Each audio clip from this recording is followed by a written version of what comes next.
우리가 참여했습니다. 네, 예수를 위해서 주 십자가를 지고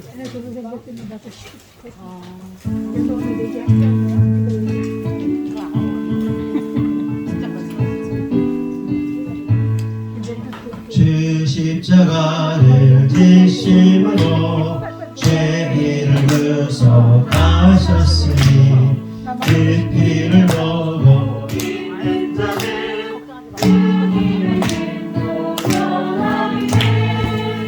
내가 그 피를 유월절 그 향해 이를 볼 때에 내가 널 넘어서가리라.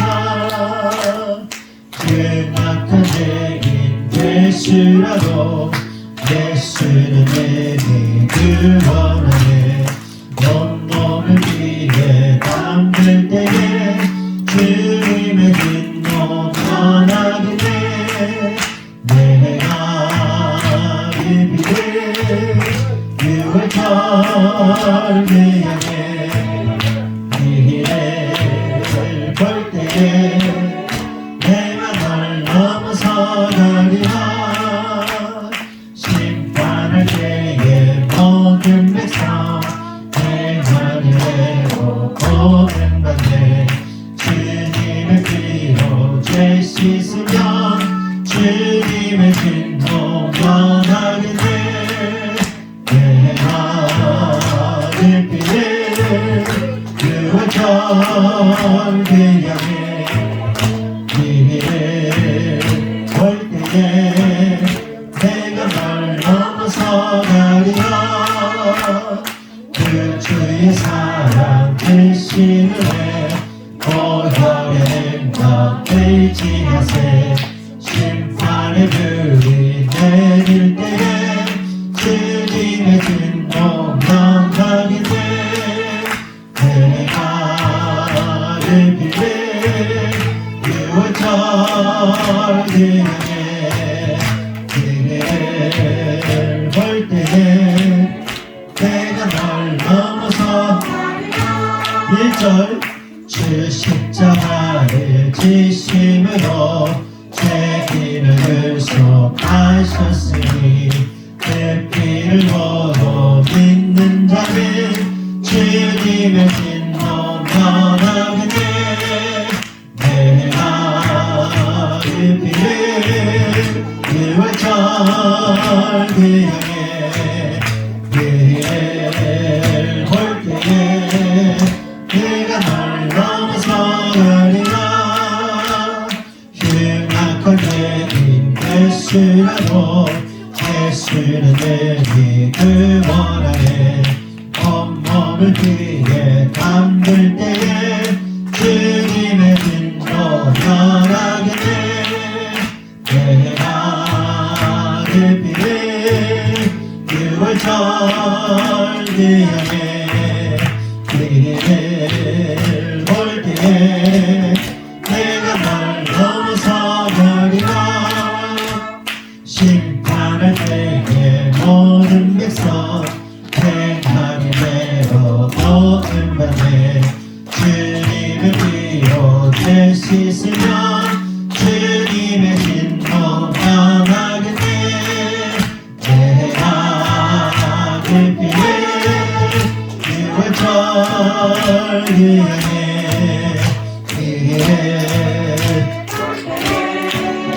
내가 날 넘어서가리라. 그 주의 사랑 되시네. 고혈의 행각을 지하세. 심판의 불이 내릴 때에 주님의 진노 변하게 돼.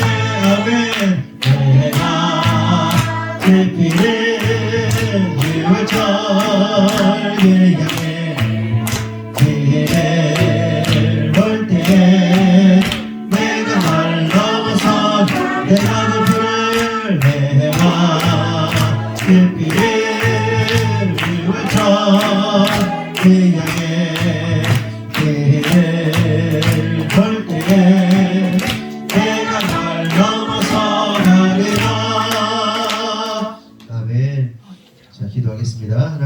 감사합니다. 오늘 이 시간도 우리가 모이게 하시고 하나님 옆에 말씀을 듣고 또 하나님을 찬양하며 나아갈 수 있도록 하셔서 감사합니다.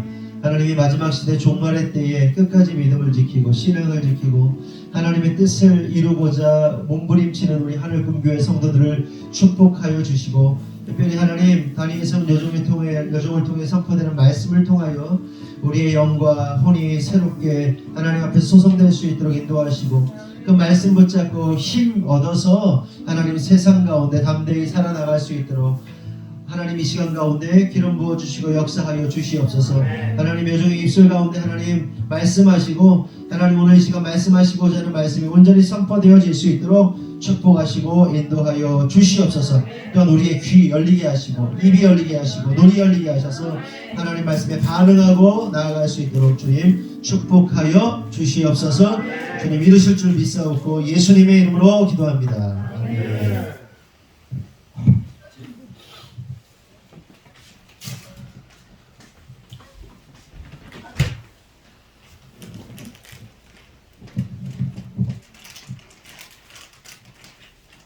야고보서 2장 18절 읽겠습니다.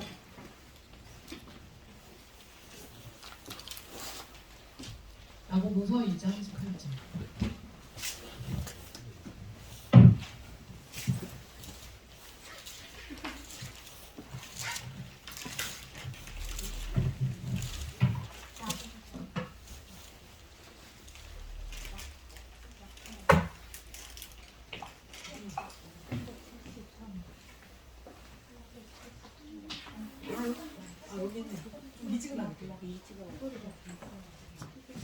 찾으셨으면 다 같이 합독하시겠습니다. 시작. 어떤 사람은 말하기를 너는 믿음이 있고 나는 행함이 있으니 행함이 없는데 믿음을 내게 보이리라. 나는 행함으로 내 믿음을 내게 보이리라 하니라. 아멘.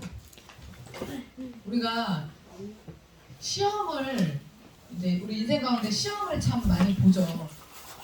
시험을 저도 대학원 다닐 때까지 시험을 27살 때 대학원을 들어갔나? 하여간 30살 가까이까지 시험을 봤어요. 되게 시험을 보는 거는 정말 언제 봐도 긴장되고 힘들고 그렇습니다. 굉장히 그래서 어렵죠. 시험을 본다는 게 굉장히 어려워서 스트레스를 많이 받습니다. 근데 시험은 제가 보니까 누구에게나 꼭 필요해요. 시험은 반드시 있어야 됩니다. 왜냐면 초등학교 지필고사를 없앤 게 그 이명박 대통령 때 초등학교 지필고사를 없앴거든요. 일제 잔재라고 해가지고.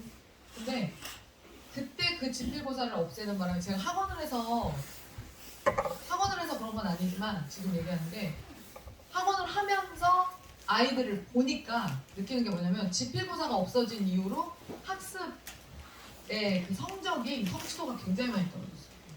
그래서 애들 지금은요 진짜 바보 같은 아이들이 정말 많습니다. 학원에 막 오면요 와 진짜 돈은 벌어야 되니까 어쩔 수 없이 받긴 하지만 너무 바닥인 아이들이 너무 많아서 어디서부터 손을 대야 될지 모를 정도로 애들이 바닥인 아이들이 너무 많아요.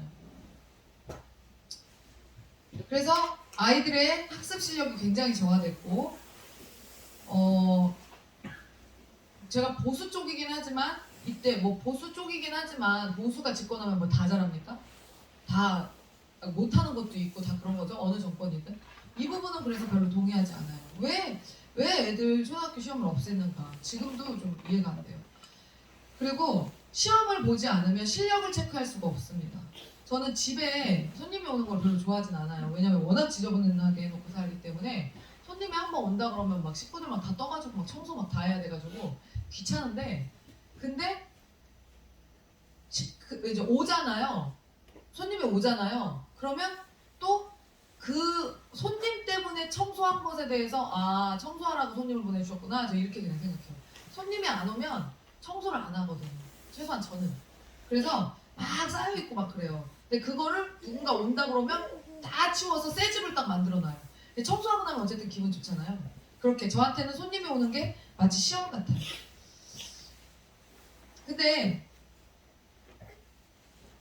제가 보통 일반적인 사람들은 저도 그렇고 시험을 싫어하지만 어떤 사람들은 시험을 좋아하냐면요. 시험 준비를 잘한 사람들은 시험을 좋아합니다. 그래서 빨리 시험을 치르고 자유롭게 놀고 싶고 그렇죠. 근데 그 전까지 시험 준비를 진짜 잘하죠. 그 사람들이 시험을 기다리고 좋아하는 거예요. 시험. 진짜 여러분 공부를 완벽하게 하잖아요. 시험 보는 거에 대해서 공부를 완벽하게 하면요. 진짜 답안지를 딱 작성할 때요. 술술술술 막 나옵니다. 술술술. 다 아는 문제고 술술술술 써요. 그런데 준비를 안 해놓으면 임기응변에 저같이 약한 사람은 그냥 문제 자체를 패스해버립니다. 못 써요. 뭐라고 써야 될지. 그래서 시험 공부를 잘 해놓는 것이 평소에 굉장히 중요한 일이죠. 시험은 누군가가 좋아하든 누군가가 싫어하든 그것과 관계없이 엄청 중요한데 그 이유는 바로 나의 수준을 단박에 알 수 있는 분명한 기회가 되기 때문이에요. 그죠? 어느 정도인지를 모르다가 내가 잘하는 건지 못하는 건지 모르다가 시험 딱 보면 결과가 딱 나오죠. 아 내가 이 정도의 급이구나. 그렇게 딱 알죠. 몇 등급이구나를 딱 아는 거예요. 그냥 어쩔 수 없어. 그게 등급이잖아요. 그게 등급인 거잖아요. 그게 나의 실력인 거고. 근데 공부를 못하는 아이일수록 시험 망치고 나서 말이 굉장히 많습니다. 아, 뭐 찍었네, 실수했네, 답을 바꿨네. 그러면서 별의 별, 핑계를 다 대면서 시험 성적이 안 나온 것에 대한 이유를 대요. 신앙생활도 똑같습니다, 여러분. 시험이 없으면 우리의 믿음이 아무리 좋은 것 같아도 나의 믿음을 확인할 수 있는 방법이 없어요. 여러분, 자, 한국 교회들이 어때요? 막 선교, 세계 선교 2위 국가잖아요, 한국 교회가.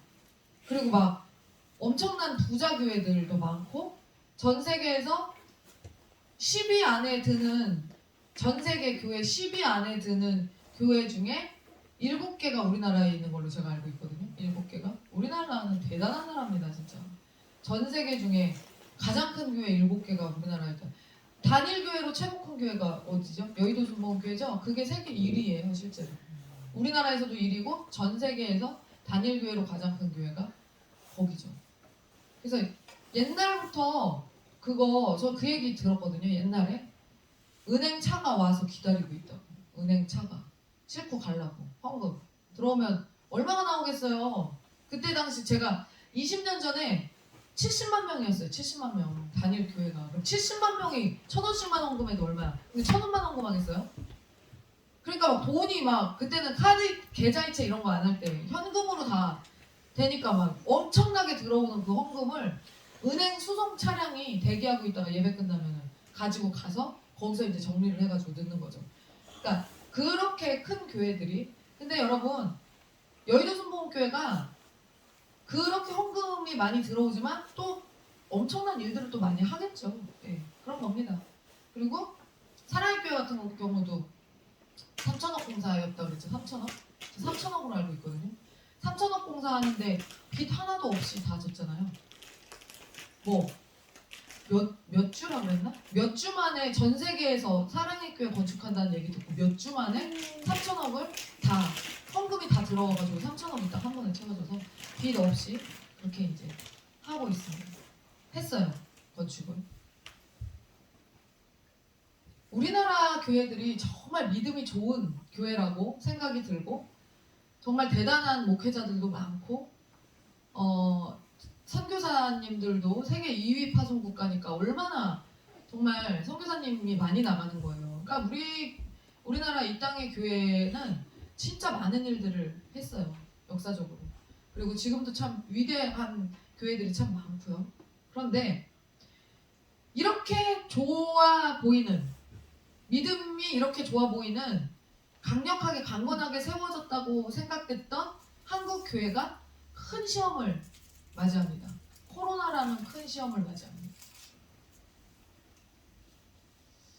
저는 그 코로나 기간 동안에 정말 목사님과 제가 이제 막 여러 가지 고민이 있었지만 지금까지도 너무나 잘한 일이 예배당 문을 닫지 않고 우리가 예배를 계속 했다는 것에 대해서 그거가 너무 감사하게 생각해요. 그거를. 그리고 성도들의 대다수가 자가격리할 때 빼고는 성도들의 대다수가 함께 예배를 했고 그거에 대해서 전혀 거리낌 없이 오히려 문을 닫았을 때 주중 예배를 우리가 방학하는 거 빼고 주중 예배의 문을 코로나 때문에 닫자고 했을 때 주일 예배만 드리자고 2주를 안 드렸잖아요. 그때 막 성도들이 막 갈급해가지고 막 사모님 빨리 하자고 예배 빨리 하자고 그렇게 막 진짜 문을 두드리는 그래서 시작을 다시 했죠. 2주 만에 죽을 것 같아가지고 그거에 대해서 너무나 잘했다고 생각해요. 진짜 너무 잘했다고 생각해요. 마틴 루터가 중세 유럽에서 그 치사율 70%의 질병인 흑사병, 페스트가 유행했었을 때 그때 죽은 사람들이 유럽 인구의 3분의 1이 죽었다고 그러잖아요. 근데 그때도 예배를 했단 말이죠. 교회 안에서. 페스트 환자를 간호하면서 루터가 설교를 했다는 거예요. 간호하면서. 근데 이번에 그렇게 믿음이 좋아 보이는 한국 교회가 코로나가 터지자마자 어떤 일을 벌였죠? 예슈하고 교회 문을 닫았어요. 그러니까 자발적으로 교회 문을 닫은 자발적으로 교회 문을 닫은 대표적인 교회가 어디였어요? 우리 천안에 땡땡 교회 있었잖아요. 여러분들 아시잖아요? 예배가 이웃 주민에게 칼이 되면 안 된다고 목숨을 걸고 목에 칼이 예배를 드리지 말라고 목에 칼이 들어갔을 때 목숨을 걸고 예배를 하는 것이 그리스도인입니다. 하지만 예배가 이웃에게 칼이 된다면 예배를 멈추는 게 더 그리스도인인 거라고 그렇게 대자보를 붙여가지고 막 네이버를 뜨겁게 달구고 막 찬반 논란이 막 이어지고 막 사람들이 막 환호하고 난리가 났어요. 진정한 이 시대의 목사다 이러면서 막 난리가 났습니다. 제가 그때 말씀드렸잖아요. 그래서 딱 1년 뒤에 우리가 가봤다고 그 교회를 작년인가 재작년에 그랬나 목사님? 그게요? 코로나 터지자마자 재작년에 그랬다. 재작년에 그랬고 한 해가 바뀌었으니까 그랬고 정확히 1년 만에 그 교회가 경매로 넘어갔다고 제가 말씀드렸잖아요. 사람들이 열광하고 환호했단 말이에요. 그 교회에 대해서 이 시대의 진정한 목회자라고 말했단 말이에요. 저하고 목사님이 굉장히 잘 아는 교회 목사님이세요. 깜짝 놀랐어요. 그게 어떻게 예배를 칼이라고 표현할 수 있을까? 하나님을 어떻게 생각하고 있길래 예배를 칼이라고 표현하고 있을까? 이게 예배가 칼이 된다라는 그게 여러분 생각이나 할 수 있는 말이에요, 그게? 근데 어때요? 되게 멋있는 말 같죠? 그 말이 되게 언뜻 들으면은 되게 멋있는 말 같잖아요. 여러분 그거는요 말도 안 되는 말입니다. 그게 하나님을 향한 모독이에요. 예배를 향한 모독이에요. 성령을요 해방하고 성령을 모독한 죄예요. 죄사함을 받을 수 없다고 성경에 분명히 나와 있어요. 그게 뭐 하는 짓이에요? 저는 너무 궁금했어요. 그 교회가 어떻게 됐을까? 근데 정확히 1년 만에 교회가 경매로 나옵니다. 여러분 이게 우연이라고 생각하세요? 이게 우연이에요? 하나님께 드리는 예배를 그렇게 우습게 여긴 자가 받는 저주고 버린 거예요. 그게. 근데 예배를 목숨을 걸고 사수했던 우리 교회는 그 기간에 건축을 하잖아요.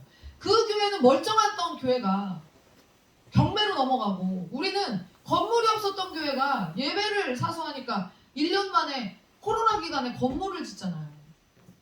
여러분 이걸 보면서 하나님이 살아계시다는 것을 느껴야 되고 그러니까 예배에 대해서 또 하나님을 회방하고 하나님을 경멸하는 것, 예배를 경멸하는 것, 예배를 그런 식으로 취급한 것, 표현한 것, 그로 인해 받는 벌. 교회가 경매로 넘어가는 게 벌이 아니라고 말할 수 있어요? 또 주님의 뜻이 있으시겠죠. 이렇게 말할 수 있어요? 여러분, 그 교회가 지어진 지 20년이 넘은 교회예요. 빚이 있어봐야 얼마나 있겠어요. 20년 동안 다 갚았을 텐데. 네? 그리고 옛날에 20년 훨씬 전에 지은 교회인데 그거를 못 갚았을까요? 왜 넘어가냐고 그게. 얼마나 빚이 해결이 안 됐으면 넘어가냐고. 그러면 하나님께 승부를 봤어야죠. 어떻게 예배를 패하냐고 그 상황에서. 1년 만에 경매로 넘어간다니까요. 그래서 그때 목사님이랑 저랑 갔었어요. 그 교회를 한번 여보 드라이브를 한번 하자고 그래갖고 차 새로 나오고 나서 드라이브를 하자고 그래가지고 목사님이 다녔던 학교, 제가 다녔던 학교, 옛날에 맨날 갔던 곳이니까 그렇게 이동을 하다가 목사님이 그 교회 한번 가보자고 어떻게 됐나. 경매로 넘어갔다는 소식은 들었는데 그래서 이상희 목사님이 거기를 들어가려고 했었거든요. 그래서 이제 그 소식을 듣고 다시 한번 가보자고 해서 갔어요. 근데 교회 주변, 원래 교회가 확 트인 곳에 있었는데 교회 주변에 원룸들이 다 들어와가지고 입구 자체가 안 보이더라고요. 차 하나 간신히 지나갈 수 있는 입구만 열어놓은 상태였는데 갔더니 개가 어마어마하게 짖는 거예요. 그 교회 개가. 왜냐면 경매가 떨어졌으니까 사람들이 물건을 보러 계속 오는 거죠. 그러니까 새 차가 딱 들어오니까 목사님도 다 긴장하고 분명 경매 보러 온 사람이겠죠. 제가 어제 방광염 진단을 받아가지고 약을 먹었더니 물이 침이 바싹바싹 마르고 물이 스트레스 받아가지고 주인 때문에 3년 만에 재발했어요. 3년 만에. 그래서 그분이 그렇게 됐고 우리가 갔을 때 내렸는데 이제 굉장히 경계를 많이 하시다가 목사님이 이효성 목사입니다 하니까 그때 이제 알아보시고 이제 커피 한 잔 주시고 먹고 그냥 왔죠. 근데 너무 가슴이 아팠어요.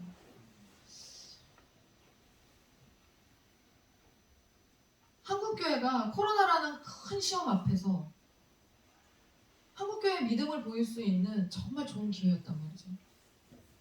근데 믿음을 보인 교회가 몇 교회가 없어요. 그게 너무 속상했어요.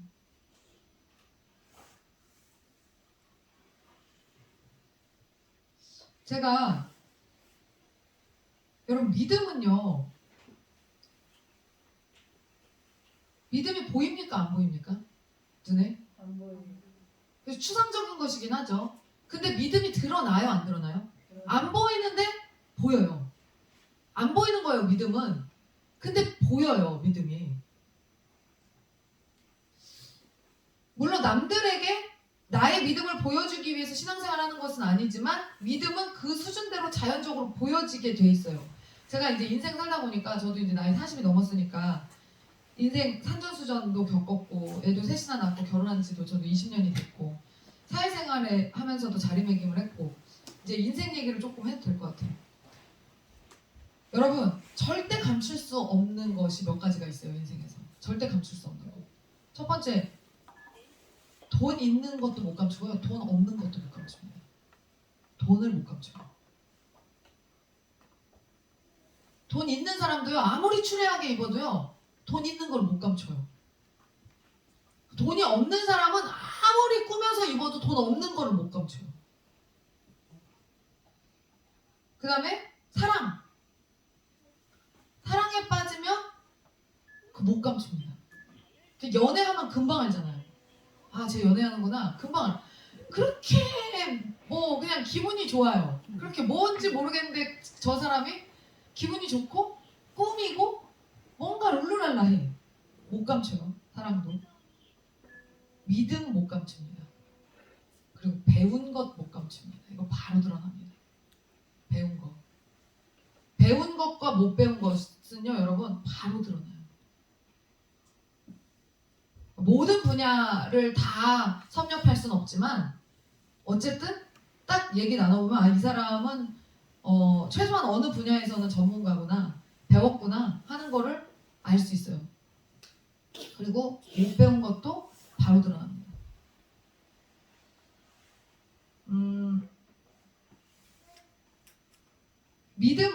믿음도 못 감추는데요. 믿음도요 있는 척도 할 수 없고 없는 척도 할 수 없어요. 그거 못 감춰요. 여러분 믿음이 좋은 사람이 믿음이 없는 척 할 수 있어요? 아니요. 숨겨도요 다 결국에는 어떤 식으로든 드러납니다. 믿음이 없는 사람, 믿음이 있는 사람이 없는 척, 믿음 없는 척 하려고 예배를 막 안 나와요? 일부러? 헌금 생활을 일부러 안 해요? 아니요. 믿음이 있으면요 미친 듯이 헌금하고 싶어지고요, 미친 듯이 예배 참석하고 싶어지고요, 교제하고 싶어지고요, 그런 거예요. 그게 그냥 수순입니다. 그러면 믿음이 없는 데 있어 보이는 사람들 대표 기도 시켜보면 딱 알아요. 딱 압니다. 그들이 쓰는 언어, 그 언어 안에 같은 하나님을 부르는데, 같은 예수님을 찾는데 냉랭해요. 그 예수님이 예수님이 아니야. 하나님이 하나님이 아니야. 냉랭합니다. 그게 있어요. 정확히 합니다. 그리고 믿음이 없는 사람의 입술에서 예수님을 찾을 때, 하나님을 찾을 때 자연스럽지가 않아요. 부자연스러워요. 근데 믿음이 있는 사람들은 하나님에 대해서 이야기할 때 굉장히 자연스러워요. 그 차이를요 여러분 딱 알아요. 연기할 때 보면요 여러분, 제가 항상 말씀드린 할렐루야라는 영화 보면은 박중훈이 목사로 나오잖아요. 근데 박중훈이 연기를 하는 거잖아요. 목사가 아닌데 목사 연기를 하는 거잖아요. 짤방 같은 거 한번 봐보세요. 예전에 저는 이제 풀로 본 적이 있는데 여러분들 보신 분들 많으실 거예요. 그 할렐루야라는 영화를 보면은 그 박중훈이 목사가 아니고 뭐죠? 깡패죠. 깡패인데 들어가는 어디 교회로 부임해서 그렇게 되는 거 아니에요? 그래갖고 차태현이 거기 장로님 아들이잖아요. 못돼 처먹은 장로님 아들, 자식농사 실패한 아들로 나오잖아요. 차태현이. 근데 그 장로님이 우리 아들 좀 이 갱생해달라고, 목사님이 새로 오셨으니까 목사님한테 붙이잖아요, 애를. 근데 박중훈이 처음에 이제 단둘이만 남았을 때 막 목사님 척을 해야 되니까 막 굉장히 이렇게 막 하죠. 잘 얘기를 하죠. 근데 차태현이 막 이러면서 막 대들죠, 목사님한테. 깡패 목사님인지 모르고 막 대들죠. 인자하니까 목사님은. 근데 박중훈이 딱 뚜껑이 딱 날아가면서 쌍욕을 막 하면서 막 책상 뒤집어 엎고 막 그러면서 애를 막 패고 막 그래가지고 그러고 나서 차태현이 정신을 차리잖아요. 죽여버린다고 막 하면서 막 깡패가 막 하니까 막 차태현이 바로 정신 차립니다. 그리고 갱생이 돼가지고 아버지 뭐 죄송합니다 막 이러면서 막 인사하니까 막 목사님 최고라고 막 이러면서 그 장로님이 막 그런 연기하는 게 나오거든요. 근데 박중훈이요, 우리가 연기자들을 보면 어때요? 와 어떻게 저렇게 기가 막히게 연기를 하지 이러잖아요. 근데 여러분 신앙의 연기는 못합니다. 신앙의 연기는 차이가 굉장히 많이 나요. 전도연 나오는 밀양, 전 밀양 안 봤거든요.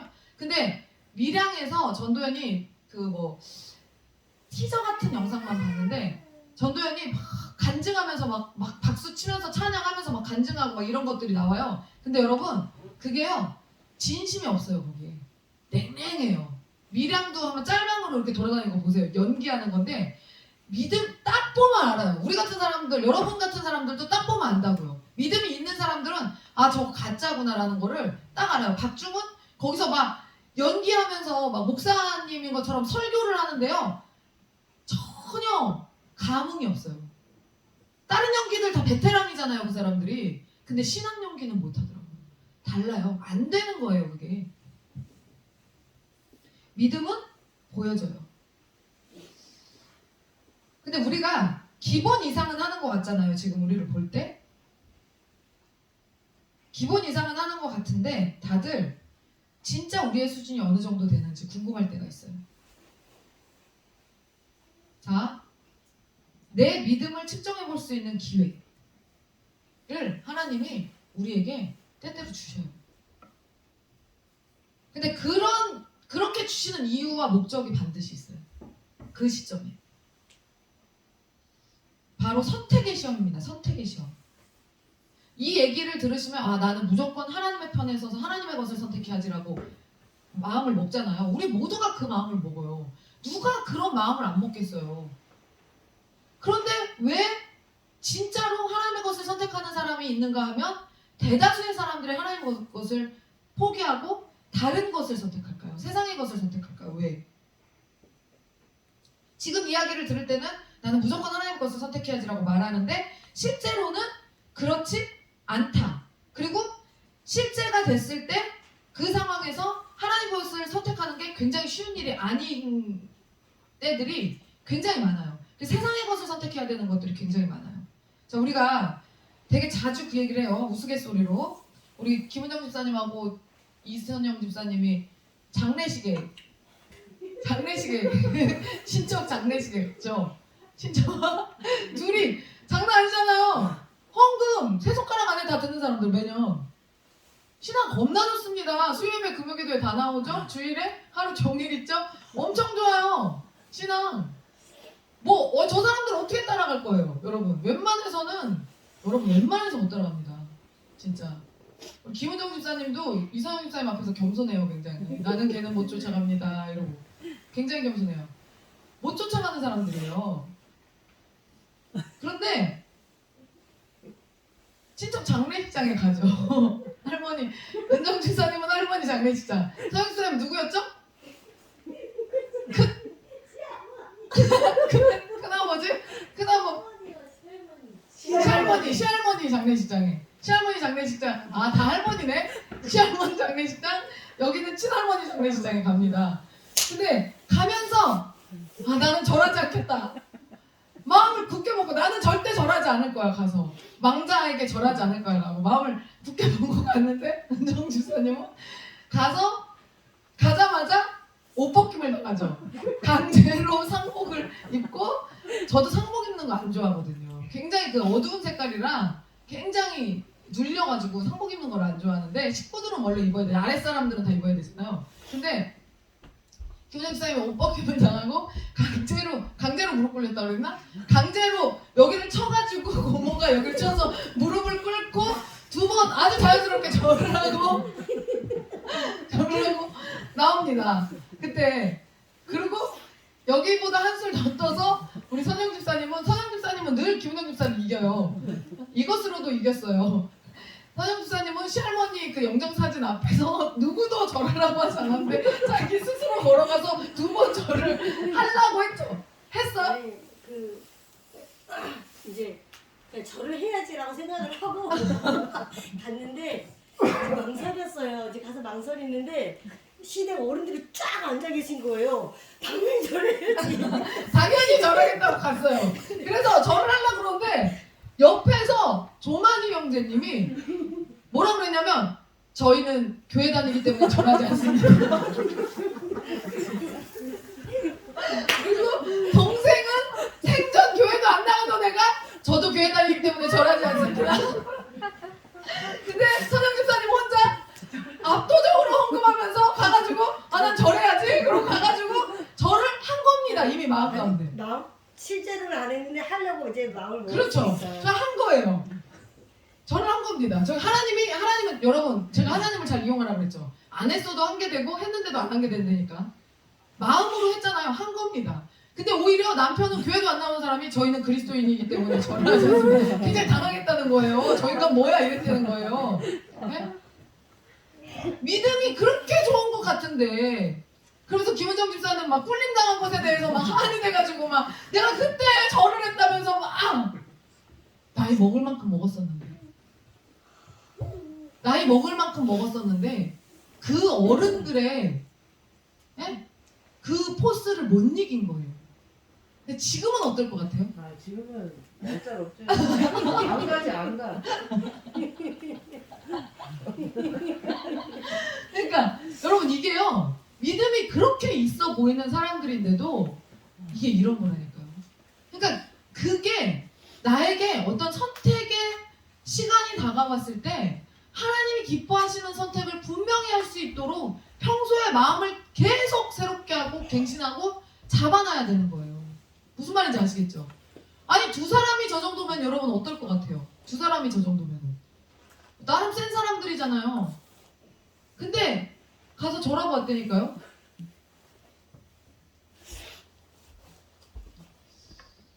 실제 그 상황이 닥치면 쉬운 일이 아닙니다.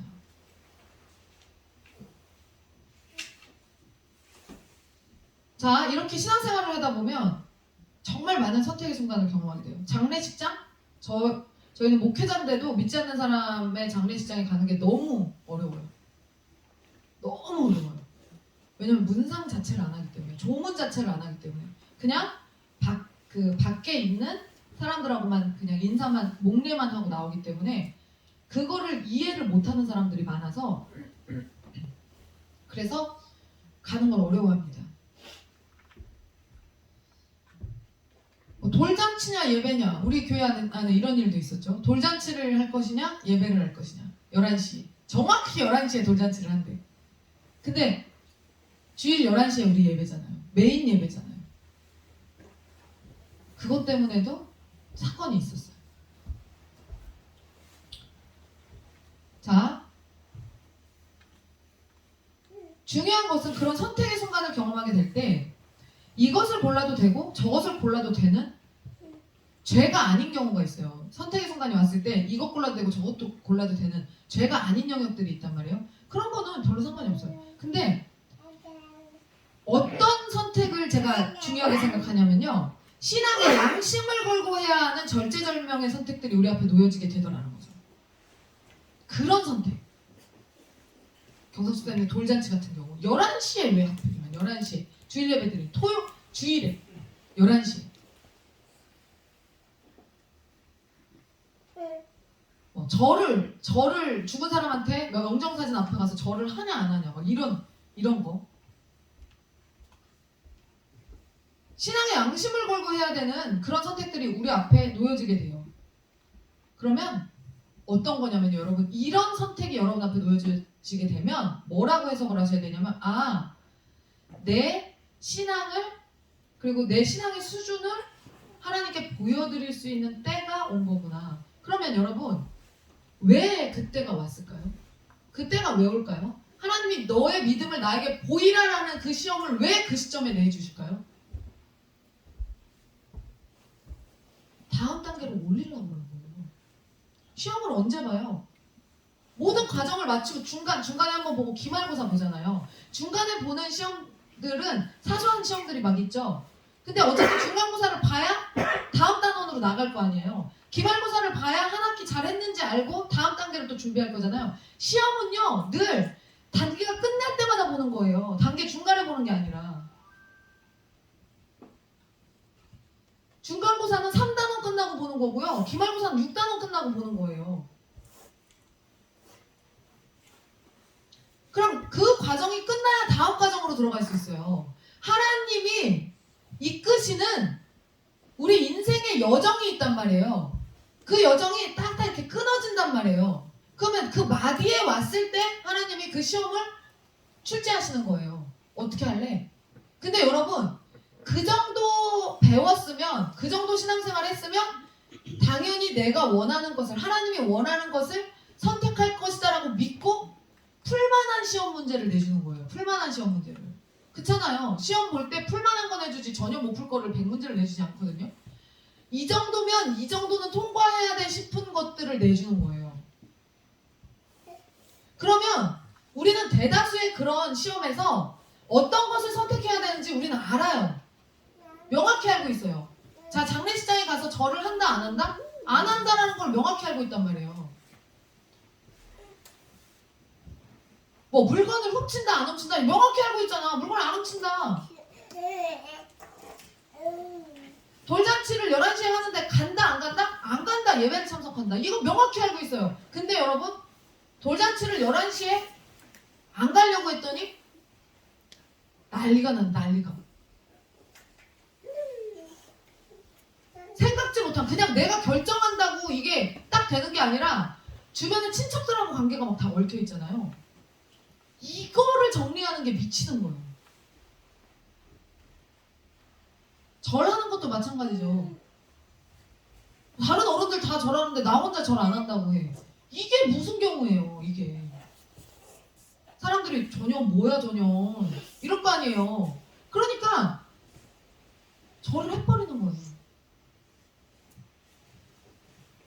우리의 신앙을 보여달라고 하나님이 요구하시는 시험 문제가 여러분 앞에 딱 출제가 되잖아요.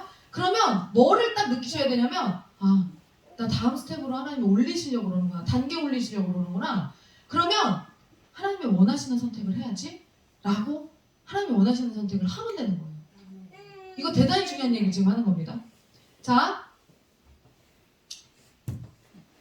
그래서 그 시험이 나에게 왔다는 거는 굉장히 위기의 순간이기도 하지만 기회의 순간이기도 하다는 사실을 월반할 수 있는 기회의 순간이라고 기회의 순간이 되기도 한다는 사실을 여러분들이 깨달으셔야 돼요.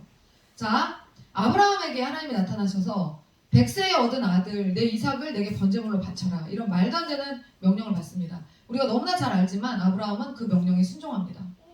진짜 대단한 일은 명령을 받고 오늘 받았으면 오늘 짐을 여러 가지를 준비해 땔감이나 이런 것들 다 준비해서 이삭이랑 스케줄을 맞춰가지고 내일부터 3일 동안 모리아산으로 걸어갑니다. 그럼 총 4일을 오늘 저녁에 뭐 어쨌든 오늘 출발은 못하니까 오늘 소식을 듣고 하나님의 사자가 너 이삭을 바쳐. 이삭을 죽이란 얘기잖아요. 나한테 제사로 불태워서 죽이란 얘기잖아요. 번제물로 바치라는 거는. 그래서 그렇게 하라는 명령을 듣고 나서 오늘 자고 내일 아침에 출발해. 내일 아침. 그래서 3일 길을 갔다고 했으니까 그럼 총 4일 동안 그 길을 가면서 4일이라는 시간 동안에 아브라함의 심정이 여러분 어땠을 것 같아요? 얘를 지금 죽이러 얘랑 나의 인생에서 이 아이랑 함께 할 수 있는 유일한 4일의 시간이에요. 얼마나 소중했을까요? 빨리 모리아산으로 가고 싶었겠어요? 하나님 진짜 잔인하세요. 집 앞에서 죽이라고 그러지 아니면 조금 떨어진 곳에서 죽이라고 그러지 3일 길을 걸어서 가야 되는 모리아산까지 가갖고 굳이 얘를 거기서 죽일 필요가 뭐가 있어요. 어차피 죽일 거면 아무 데서나 받으시지. 진짜 잔인하신 게 뭐냐면 그때까지도 네 마음 변치 않나 보자잖아요. 중간에 그만두고 집에 돌아가고 싶고 이 아이를 살리고 싶은 그 마음이 얼마나 아버지로서 100세에 얻은 아들이면 얼마나 귀하겠어요. 근데 그거를 다 포기해버리고 그냥 가는 거야. 중간에 뭐 딴소리 했다는 얘기가 성경에 안 나오거든요. 아브라함이 너무 대단한 게 뭐냐면 그의 아들 이삭을 번제로 바치라고 하나님께서 요구하셨을 때 왜요? 라고 질문하지 않았어요. 질문할 만하지 않아요? 하나님 왜요? 그거 왜 해야 돼요? 이렇게 질문할 만하잖아요. 어떻게 얻은 귀한 자식인데 하나님 왜요? 얘를 왜 바쳐야 돼요? 안 했어요. 묻거나 따지지 않았어요. 그리고 뭐에만 집중했어요? 그것을 요구하시는 분이 하나님이라는 사실에만 집중했어요. 아브라함은. 이삭을 드리라고 요구하신 이가 하나님이시다. 그럼 어떻게 해요? 하나님의 말씀은 따라야 되는 거예요. 그냥 순종해야 되는 거예요. 제가 막 요즘에 사극을 본 그 여파도 있지만 원래 전 킹덤에 대한 이게 감수성이 저나 목사님이나 굉장히 있습니다. 왕국에 대한 원래가 왕정을 생각하면 막 너무 벅차오르는 게 있어요. 왕이 다스리는 나라. 지금은 왕들이 있는 나라가 내각제를 하잖아요. 그래서 이제 왕과 왕실과 정치가 분리되어 있지만 왕과 정치가 분리되어 있지만 실제로 왕이 다스리는 나라. 정말 인애로운 인자한 왕이 백성을 정말로 사랑하는 인자한 왕이 다스리는 나라. 그러니까 궁극적으로는 우리가 가야 할 곳 그곳 본향. 하나님의 통치가 완벽하게 이루어진 그곳. 막 그거를 생각하면 막 너무 가슴이 막 벅차오르고 막 그 안에서 빨리 백성으로서 살아가고 싶고 막 그런 게 있잖아요.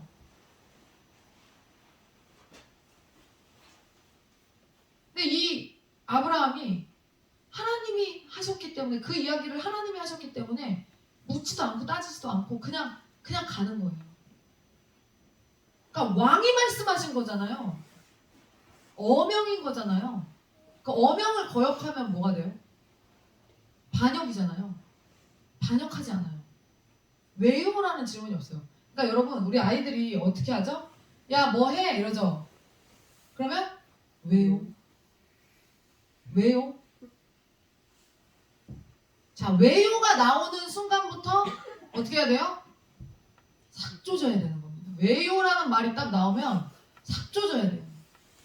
왜요? 가정에서 하나님의 권위를 누구에게 하나님이 이임하신 거죠? 엄마와 아빠에게 이임하신 거예요. 그럼 엄마와 아빠가 아무리 못났어도 어린이들이 봤을 때, 청소년들이 봤을 때 아무리 못나 보여도 자기 부모를 객관적으로 못 보니까 제가 집에서 가장 무시를 당합니다. 이민한테. 이민한테 아주 얼마나 무시를 당하는지 몰라요. 엄마 까짓게 막 이러면서 되게 무시를 해요. 그러니까 그냥 봐주는데 조금씩 봐주는데 진짜 제가 막 밖에서 힘든 일이 있다가 들어왔는데 막 엄마 까짓 거 막 이런 소리 들으면 일로 와봐 일로 와봐 이걸 찢어버릴래 막 이러면서 제가 이제 막 그러거든요. 집에서 무시를 제가 많이 당합니다. 그러니까 여러분들 입장에서 봤을 때 부모가 별거 아닌 것처럼 보일지 몰라도 여러분들보다는 똑똑해요. 죄송합니다. 그 똑똑한 부모가 뭐를 하라고 시킬 때는 이렇게 해라 저렇게 해라라고 시킬 때는 왜요라는 말이 나오면 돼요 안 돼요? 왜요? 왜요는 좀 나. 뭐요? 나오는 순간 입을 망치로 조서야 되는 거예요. 뭐요? 나오는 순간. 왜요는 좀 덜 기분 나빠. 뭐요? 이거 하잖아요? 속이요. 진짜 엄청 뒤집어집니다. 뭐요? 하는 순간. 내 자식은 뭐요는 안 할 거야 라고 한다는 거는 이거 대단한 착각입니다 여러분. 다 합니다. 다 해요. 왜요? 뭐요? 다 나와요. 아브라함이 하나님의 그 명령을 받았을 때 왜요? 뭐요? 했어요? 어떻게 했어요? 그냥 순종했죠. 이상이 하도 이상해서 3일길을 걷다가 물어요. 아버지 아니 땔감하고 불은 여기 있는데 번제로 드릴 양은 어디 있어요? 너다 이놈아 하지 않고 너다 이놈아 하지 않고 하나님이 번제로 드릴 어린 양은 준비하실 거예요.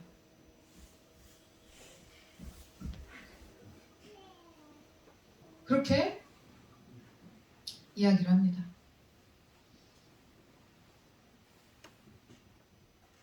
하나님이 다스리는 나라에서 하나님의 요구에 순종하는 삶 너무 나는 미칠 것 같은데 지금 말하면서 너무 설레어가지고 하나님이 다스리는 나라에서 그 하나님의 요구에 그냥 왜요 뭐요 하지 않고 그냥 압도돼서 순종하는 삶. 기계처럼 보인다 할지라도 내가 기계가 돼도 좋아. 하나님의 말씀 앞에서 내가 기계가 돼도 좋아. 그냥 순종하는 삶. 너무 아름답잖아요.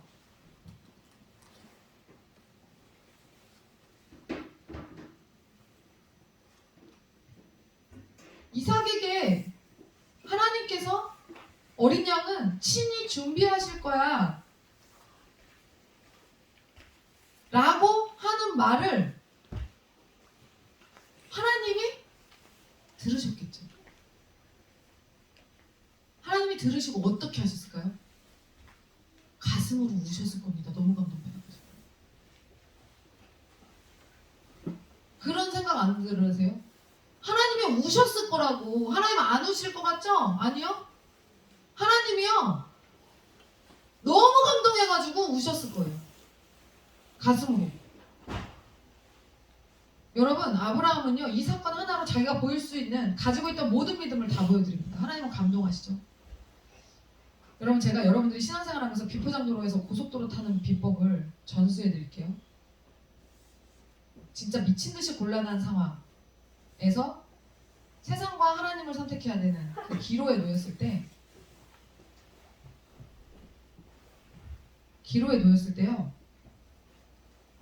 못 고르겠으면 하나님 거를 고르면 내 입장이 정말 너무 나체해지고 욕먹게 되고 사람들의 비웃음을 당하고 그렇게 되면 모든 관계가 끊어질 수도 있고 도저히 안 되겠다. 이번만 주님을 포기해야겠다. 요거는 정말 바보 같은 결정입니다.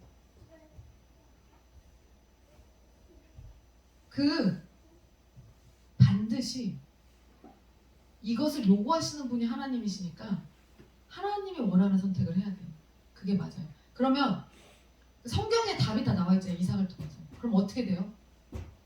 나머지는 번제할 어린 양을 하나님이 준비하시다니까요. 그거를 인생에서 여러분들 경험을 하셔야 돼요. 이게 비포장도로 달리다가 고속도로로 점프할 수 있는 유일한 방법이에요. 다음 스텝으로 넘어가는 입구에서 입장표를 확인하는 게 바로 그 시험이에요. 근데 늘 사람들이 어떻게 해요? 시험에서 통과를 못해. 많은 사람들이 통과를 못합니다. 그럼 통과를 못하면 어떤 일이 벌어질까요? 광야, 이스라엘 백성들처럼 40년을 같은 자리에서 도는 거예요. 같은 훈련을 8년씩 받는 사람이 있습니다. 같은 훈련을요 10년, 20년, 30년씩 받는 사람이 있어요. 그게 왜 그럴까요? 왜 그거밖에 안 될까요? 왜 그렇게밖에 못 살까요? 왜 번번이 하나님이 기회를 주시는데도 그런 선택밖에 못 할까요?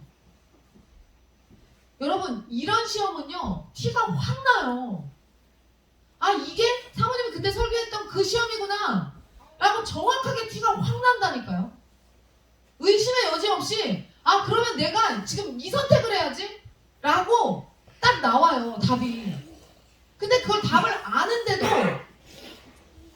아는데도 여러분 결국엔 이상한 걸 선택한다니까요. 자 봅시다. 이런 시험이 내게 펼쳐질 때 가장 중요한 건 뭐냐면요 남을 의식해서 어떤 결정을 하게 되면 안 된다는 거예요. 절대. 여러분들이 어떤 결정을 하게 될 때요 절대 남을 의식하지 마세요. 제가 남을 의식하는 게 얼마나 의미 없는 행동이고 짓거리인지를 제가 설명을 드릴게요. 자, 백신을 요즘에 이제 막 많이 맞고 있죠. 안 맞은 사람이 비정상이라는 소리를 듣고 있는 시대이기 때문에. 근데 여러분 억지로는 맞지 마세요. 그 세상의 분위기에 휩쓸려서 억지로는 맞지 마세요. 본인이 필요하다고 생각하면 맞으세요. 3차 맞고 많이 죽더라고요. 그냥 그 운명을 결정하는 거면 그냥 괜찮아요. 오늘 뉴스 보니까 강서구가 3차 부스터샷 맞고 눈이 안 좋아져가지고 6년 동안 했던 프로그램을 관둔다면서요. 부작용으로. 눈이 안 좋아져서. 3차 맞고. 그러니까 뭐냐면요. 2차까지는 견뎠던 거예요. 몸이. 근데 이게 맞으면 맞을수록 어떻게 된대요? 이 mRNA 백신이 어떻게 된대요? 자기 몸을 자기 면역 체계를 공격한다 그러잖아요. 유전자를 조작하는 물질이기 때문에.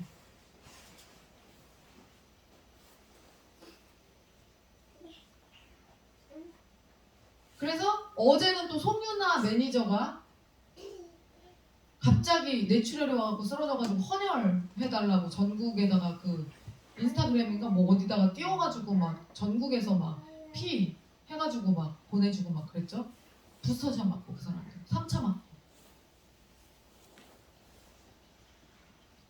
안 맞은 사람들이 비정상 소리를 듣고 있고 실제로 안 맞은 사람들의 대다수가 식당을 못 갑니다. 우리 못 가고 있죠. 그래서 자 그런데 이런 시대 가운데서도 억지로 맞을 필요는 없다는 것을 말씀드리는 거예요. 그 시선이 두려워서 억지로 맞을 필요 없다. 나중에 문제가 생기면 맞으라고 한 사람이 책임져 줄 것 같죠. 제가 오늘 그 얘기를 들었어요. 우리 교회 성도님이 아닌데 아마 이 영상도 그분이 보실 수도 있어요. 지난주 거 제 설교를 들었다고 그러시더라고요. 우리가 163명이죠 구독자가. 아니 나는 이해가 안 가. 우리 교회가 50명이 안 되는데 160명이 어디서 나온 거예요? 다른 교회 성도들이 막 듣고 있는 거예요. 구독을 어떻게 160명이 하냐고. 자, 그분이 직장에서 그러니까 이게 백신 접종을 안 하고 있는데 백신 접종을 하라고 계속 압박이 들어오는 거예요. 근데 뭐라 그랬냐면 문제가 생기면 내가 책임질 테니까 맞아라. 문제가 생기면 내가 책임질게 맞아라. 그 문제는 일어날 일이 거의 없다. 그러니까 맞아라.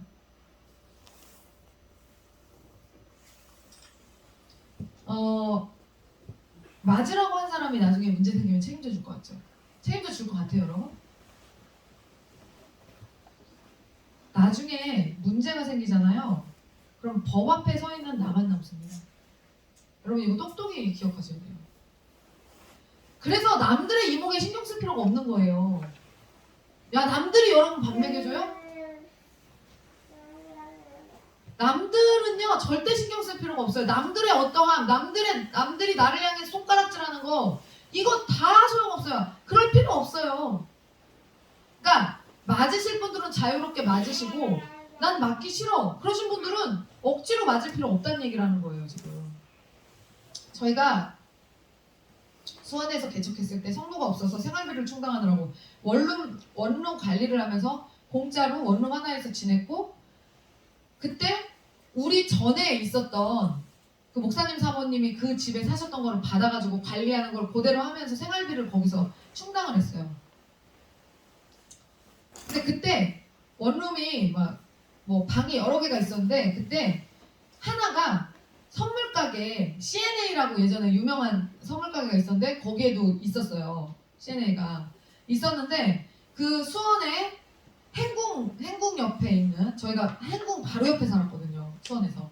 근데 행궁 옆에 있는 C&A라는 선물 가게에 점원의 숙소가 우리 건물에 있었어요. 그러니까 그거를 원래 혼자 쓰라고 한 방이 아니라 직원들 숙소인 거예요. 직원들 숙소. 근데 그거를 계약을 할 때 그 사람이 저희가 부임하기 전에 교회 목사님 사모님이 그거를 관리를 하면서 계약을 했는데, 그때 그 원룸을 계약한 사람이 회사에서 했어야 되는데 그 회사의 점장이 자기 여자친구 이름으로 회사 돈을 갖다가 계약을 했어요. 무슨 말인지 아시겠죠? 여자친구 이름으로 회사 돈을 갖다가, 다른 사람들은 다 회사에서 계약을 했는데 찰스리 계약하듯이 이 숙소 계약하듯이 누구 이름으로 계약해? 찰스리 이름으로 계약할 거 아니에요? 아니면 대표 이름으로 계약할 거 아니에요? 그치? 근데 어떻게 했냐면 여기는요 점장 여자친구 이름으로 계약을 해서 그 점장 여자친구가 혼자 살고 있었어요. 돈은 누구 돈? 회사 돈. 지금 좀 딱 요 경우예요. 그래서 계약서를 누구로 썼어요? 여자친구 이름으로 쓴 거예요. 그리고 특약사항으로 이거를 계약이 만료돼서 이거를 뺄 때 이 돈은 회사 돈이므로 어디로 한다. 이거 없어. 그쵸 목사님? 이런 게 하나도 없었어. 그냥 일반적인 계약서예요. 그런데 그걸 이제 점장이 자기 여친이니까 좋아하니까 그걸 내가 봤을 때는 허락을 해준 거야. 그렇게 하라고. 네가 등 쳐먹고 가겠냐? 막 이런 식으로 이제 믿은 거지. 아주 뜨겁게 사랑할 때였으니까 그렇게 했겠죠. 근데 이 여자가 정말 여러 면에서 지저분한 여자였어요. 일단 동관계가 아주 더러워요. 그리고 생활 자체가 안 좋아. 음란한 사람이야. 방탕한 여자예요. 근데 그 여자가 어느 날 갑자기 나간다고 돈을 빼달라는 거예요. 우리한테. 돈을 빼달래요. 그래서 이게 문제가 될 것 같더라고요. 왜냐면 돈이 회사 돈이라는 걸 우리가 알고 있었기 때문에. 그런데 계약을 누가 했어요? 전에 사모님이 계약을 했고 이 여자랑 계약을 한 거죠.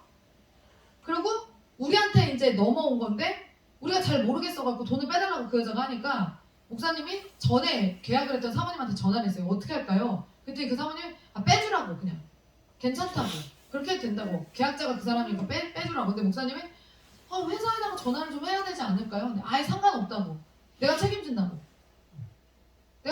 빼주라고. 괜찮다고. 계약자가 그 사람이 그래도 좀 전화를 해서 이거를 알려야 되지 않을까요? 왜 알리냐고. 내가 책임진다니까요. 목사님 빼주세요. 전도사님 빼주세요. 그래요? 사모님 책임지신다고요? 본인이 계약한 거니까. 오케이. 2천만 원인가 3천만 원을 빼줬어요. 그리고 그날로 걔는 떴어요. 며칠 후 전화가 이제 왔을 거예요. 그래서 CNA 뭐 그 근처 사무실로 오라고 목사님. 보니까 걔가 야반도주를 한 거였어요. 그 돈을 들고 야반도주를 한 거였어요. 그러니까 점장이 이제 날라간 거죠. 이제 안드로메다로 날라가고 그거를 자기 허락 없이 돈을 빼준 우리를 족치려고 부른 거예요. 근데 저는 그때 임신한 상태였기 때문에 목사님 혼자 갔어요. 근데 목사님은 지금도 나랑 너무 그때 무서웠대요. 그래서 지금도 나랑 같이 손 붙잡고 갔다라고 생각을 하고 있어요.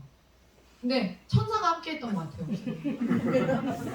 너무 그런 세상에 우리가 목회하니까 그런 일을 경험하지. 굉장히 귀하게 큰 사람이고 지금도 제가 얼마나 귀하게 키우고 있는데 그런 일을 그런 봉변을 당할 사람이 아닌데 말이죠. 가서 봉변을 이제 딱 갔는데 야 너 이 새끼 너 뭐 하는 애야? 전도사인데요. 여기가 일수 사무실이었어요. 전달 때 일수 사무실. 그러니까 깍두기 아저씨들이 앉아 있는 거예요. 그 점장하고 너 이 새끼 너 뭐 하는 새끼야? 네 전도사인데요. 거기서부터 이제 말이 턱 막히는 거예요. 그 사람은. 아니 교회 전도사라는데 뭐 어떻게 거기다 대고. 근데 너 그거 왜 빼줬어? 그 돈 내 돈인데 왜 빼줬어? 아니 그 전에 분이 이게 빼달라고 빼줘도 된다고 해가지고 저희는 이제 시키는 대로만 했다. 그러니까 막 이제 막 욕도 하고 그런 거죠. 네, 욕하고 막 여기 막뭐 금팔찌 막 이렇게 해가지고 이 새끼 뭐야? 너 얘기했어요. 아니 나는 그거 정확히 당한 거는 몰라갖고 보진 않았어요. 그래갖고 목사님이 막 위협을 막 당한 거예요. 목사님 몇 살 때였죠 그때가? 33? 그쵸 그 정도 나이에 깍두기 아저씨들 앞에서 세상에 얼마나 귀하게 컸는데 그런 데 가가지고 그리고 마지막에 이제 아주 목사님한테 막 이제 욕하면서 목사님의 그 행동을 이 전도사의 행동을 이해할 수가 없는 거예요. 그 사람들 입장에서. 그리고 회심의 일격을 날려요. 야, 너 걔랑 잤냐? 왜 빼준 거야, 그 돈을? 그 목사님이 순간적으로 고민했대요. 어떻게 얘기하는 게 유리할까? 뭐라고 얘기하는 게 유리할까? 이걸 고민했다는 거야. 근데 그러다가 아니요? 근데 왜 저걸 물어봤을까? 진짜 순진했던 거지. 돈 주는 거랑 자는 거랑 무슨 상관인가? 왜 그 무슨 상관이 있는 겁니까? 33살에 목사님도 동정을 지킨 사람이라서 저랑 똑같이 저는 순정을 지키고 여기는 동정을 지킨 사람이라 몰라요. 그러니까 왜 내가 그게 목사님이 지금 얘기 내가 왜 잠을 잤으면 그게 무슨 상관인지 이렇게 아무 생각이 없는 거야. 그 연결이 안 되는 거예요. 33살에 얼마나 순진한 거야. 아니요? 그러니까 그런데 너 왜 그랬냐 이제 거기서 그거지. 그런 말도 안 되는 일을 당하면서 그러니까 답이 안 나오니까 저 사람을 봐도 너무 진짜 그 깍두기들 입장에서는 너무 말이 안 되는 새끼가 와서 앉아 있으니까는 야 가라. 그러고서 보내준 거예요. 한숨 푹푹 쉬다가 보냈어. 그러니까 좀 이렇게 그냥 이렇게 세상물 먹고 그랬으면 뭐 이렇게 할 텐데. 족을 쳤을 텐데. 근데 그냥 전도사라니까 뭐 병신 같은 거야. 그냥. 어이없어가지고. 그래서 그렇게 해서 그 자리를 빠져나옵니다. 근데 여러분 그 사모님이 자기가 책임진다고 그랬었잖아요. 책임을 졌어요 안 졌어요? 사건이 터지자마자 전화를 했어요 그분한테. 난 모르는 일이야. 전사님 해결하시고. 저는요 그때 인생에 너무 큰 경험을 했어요. 진짜. 사람들이 원한다고 해주는 게 아니구나. 첫 번째. 그리고 사람들은 요구할 때는 어떤 식으로든 막 그걸 해줄 것 같이 하지만 절대 법 앞에 그냥 내가 서는 거구나. 절대로 이 사람이 뭐 내가 뭐 책임질게 뭐 하는 말 절대 아무 소용이 없구나. 그리고 실제 상황이 그렇게 되면 빠지는구나. 쏙 빠지는구나. 그거를 뼈저리게 느꼈어요. 여러분 아무 소용이 없습니다. 이거 명심하세요. 자,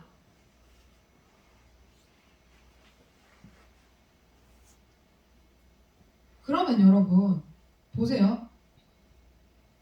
사람들이 도와주겠다고 한 그 선택, 그때 그 얘기를 듣고 한 나의 선택, 사람들이 비웃을까봐 똑같아요. 사람들이 비웃을까봐 이 관계가 끊어질까봐 그분하고의 관계는 완전히 끊어졌죠. 이제 그 목사님 사모님들과의 관계는 완전히 끊어지고 엄청난 배신감을 느꼈고, 그리고 믿는 사람들도 저렇게 하는구나에 대한 그 실망감과, 자, 누구도 책임져주지 않는다는 것에 대해서 분명하게 깨닫게 되면서 저는 그때 그 이후로 목사님과 저는 돕고 다니게 됩니다. 그래서 우리가 결정한 것에 대해서, 그리고 우리가 그러니까 우리가 어떤 결정을 할 때는요, 그로 인해 파생되는 모든 문제를 책임지겠다는 거예요. 목사님이랑 제가 그 결정이 딱 나면 가는 거예요. 못 바꿔요. 그냥 가. 아무도 책임져주지 않아요. 근데 그 결정을 할 때는 어떻게 하는 거냐면요, 뭐 누가 뭐 어떻게 하면 그러니까 누가 어떻게 생각할까? 누가 어떻게 생각할까? 이걸로 해서는요, 여러분 교회에 아무것도 결정을 못합니다. 그냥 다 뚫고 지나가는 거예요. 어떻게 처음에는 조금 고민은 하지만 그럼에도 불구하고 그냥 믿음으로 다 뚫고 가는 거예요. 그 결정을 하는 거예요. 그 결정을 내리는 거예요.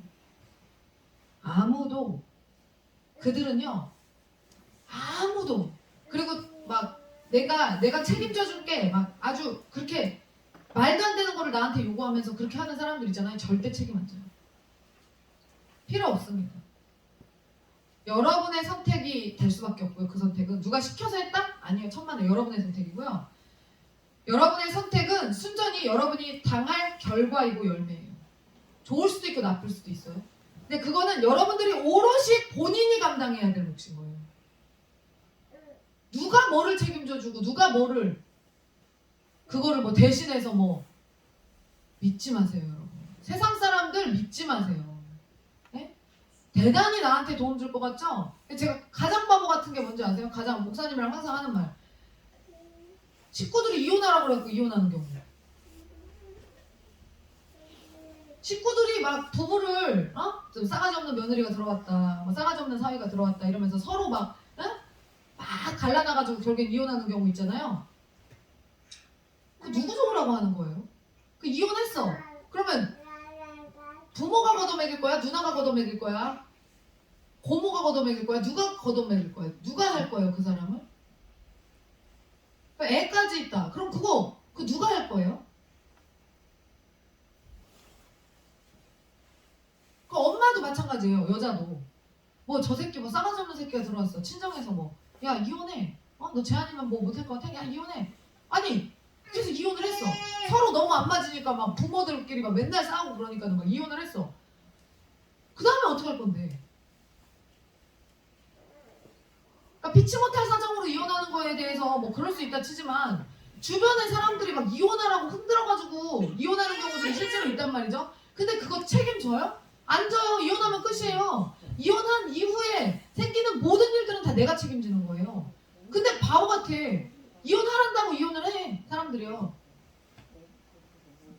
부부로 맺어지면 어떻게 해야 돼요? 부부간에 충실히 사랑하고 부부간에만 잘 살면 돼요. 시어머니 시아버지가 무슨 소용이 있고 장인 장모가 무슨 소용이 있어요. 살아줄 것도 아닌데.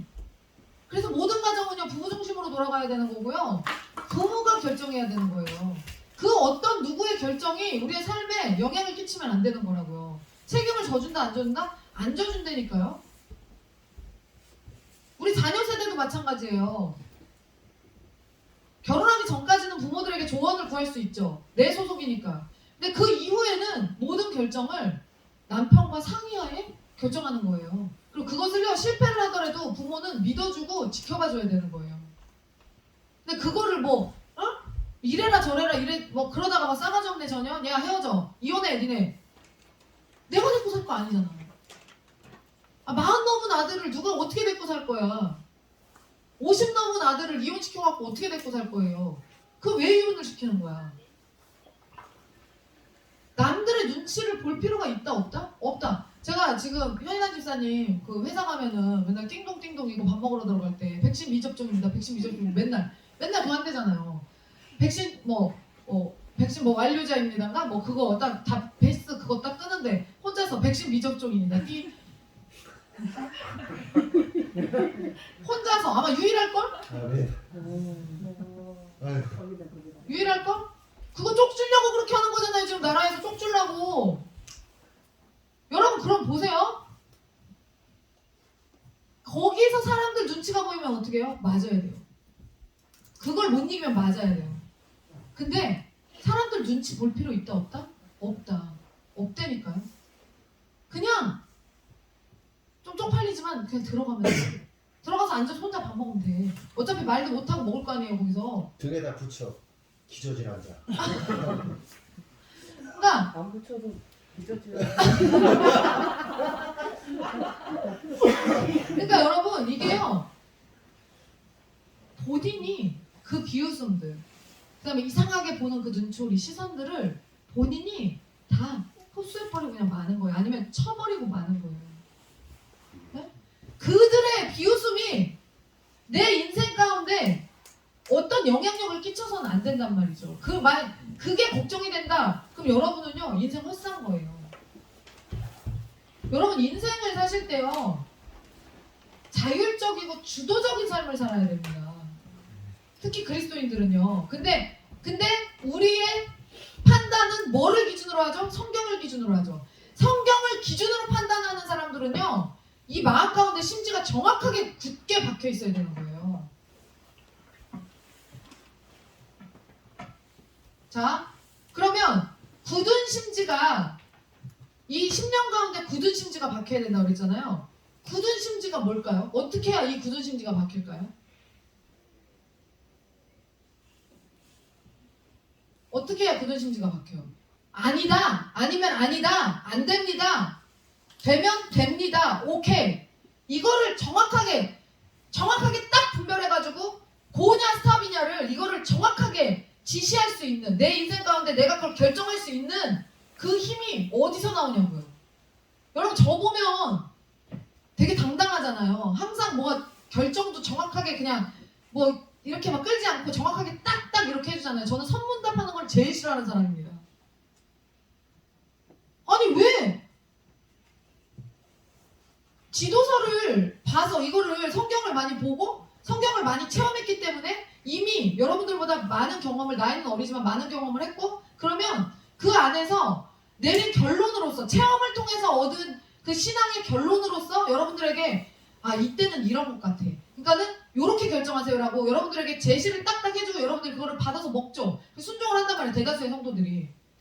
그렇게 해야지. 주님이 무엇을 원하실까요? 오늘 밤에 가서 한번 생각해 보세요. 나 이렇게 얘기하는 거 되게 싫어요. 주님은 이걸 원하세요? 이걸 선택하세요? 라고 안내를 해야지. 주님의 뜻을 알고자 온 사람에게 오늘 밤 주님이 뭐를 원하시는지 생각해 보세요. 그 말을 들으러 온 게 아니라 내가 무엇을 할까요를 들으러 온 거잖아요. 그럼 무엇을 해야 될지를 알려줘야지. 왜 선문답을 해? 자, 보세요. 굳은 심지가 있는 사람들은요 절대로 어떠함에, 세상의 어떠함, 사람들의 어떠함에 흔들리지 않아요. 그리고 정확하게 갑니다. 목표가 정확해요. 김영선 교사님 항상 자주 말씀하시는 거, 목표가 정확하면, 목표가 분명하면 방법은 날카로워진다. 그래갖고 예로 들은 게 뭐냐면, 자기 옛날에 어렸을 때 사촌 누나가 바람이 났대잖아요. 그래가지고 큰아버지가 그 사실을 알고, 큰아버지인가 누가 이제 그 사실을 알고 머리를 팍팍 밀었다는 거예요. 그래서 머리가 없는 거야. 여자 머리를 빡빡 밀어놨으니까 나갈 수가 없잖아요. 창피해갖고 남자를 못 만나러 나가겠지 생각하고 아버지가 머리를 다 밀어버린 거예요. 나갈게요, 안 나갈게요? 나갔어요. 어떻게 나갔을까요? 수건 쓰고 나갔대는 거예요. 수건 쓰고 나갔다는 거예요. 그러면서 누나를 보니까 목적이 분명하면 방법은 날카로워진다고 그러면서 수건을 쓰고 나가더라는 거예요. 여러분, 목적이 분명하면 방법은 진짜 날카로워져요. 굳은 심지가 이 10년 가운데, 마음 가운데, 10년이 머리잖아요. 결국엔 여기에 어떻게 바뀌게 되는 거냐면요, 여러분, 구원의 투구를 쓰는 겁니다. 구원의 투구. 구원의 투구가 뭐예요? 구원의 투구는 벗겨져요, 안 벗겨져요? 안 벗겨지죠? 에? 그거 있잖아요. 뭐 평안의 복음의 신, 뭐 의의 흉배, 구원의 투구, 그 다음에 진리의 허리띠, 말씀의 검, 이거 있잖아요. 그거 전신갑주 중에서 구원의 투구, 머리에 쓰는 거잖아요. 구원은요, 머리와 관련된 거예요. 에? 믿음은 머리와 관련된 거라고요. 구원의 투구를 썼다는 게 무엇을 의미하는 거예요? 구원의 확신을 의미하는 거라고 예전에 가르쳐드렸잖아요. 구원의 확신. 구원의 확신은 목에 칼이 들어가도 변함이 없이 내가 오늘 이 시간에 주님이 나를 불러가셔도 나는 천국에 갑니다라는 그 확신이에요. 확신. 확신. 그 확신이 있는 자들은요, 여러분, 그 구원의 투구를 쓴 자들이고요. 구원의 투구는요, 못 뺏깁니다. 베낄 수가 없어요. 누가 와갖고 그거를 마귀가 와가지고 구원의 투구를 베낀다? 안 베껴집니다. 구원의 투구는 안 베껴져요. 왜? 아니, 내가 어제 구원의 확신을 얻었는데 오늘 아침에 돼서 내가 구원 받았나 한다고? 아니요. 확신을 얻었으면 여러분 죽을 때까지 가는 거예요. 그거 안 변해요. 제가 항상 말씀드리잖아요. 누가 와갖고 나한테 너 천국 갈 수 있겠어 지금? 물어보면 아멘이라고 대답할 수 있다고. 몇 년 전부터 저는 아주 확실하게 아멘. 저는요 이렇게도 말할 수 있어요. 내가 못 가면 누가 가 그러면. 저는 이렇게 확실하게 말할 수 있어요. 교만이 아닙니다.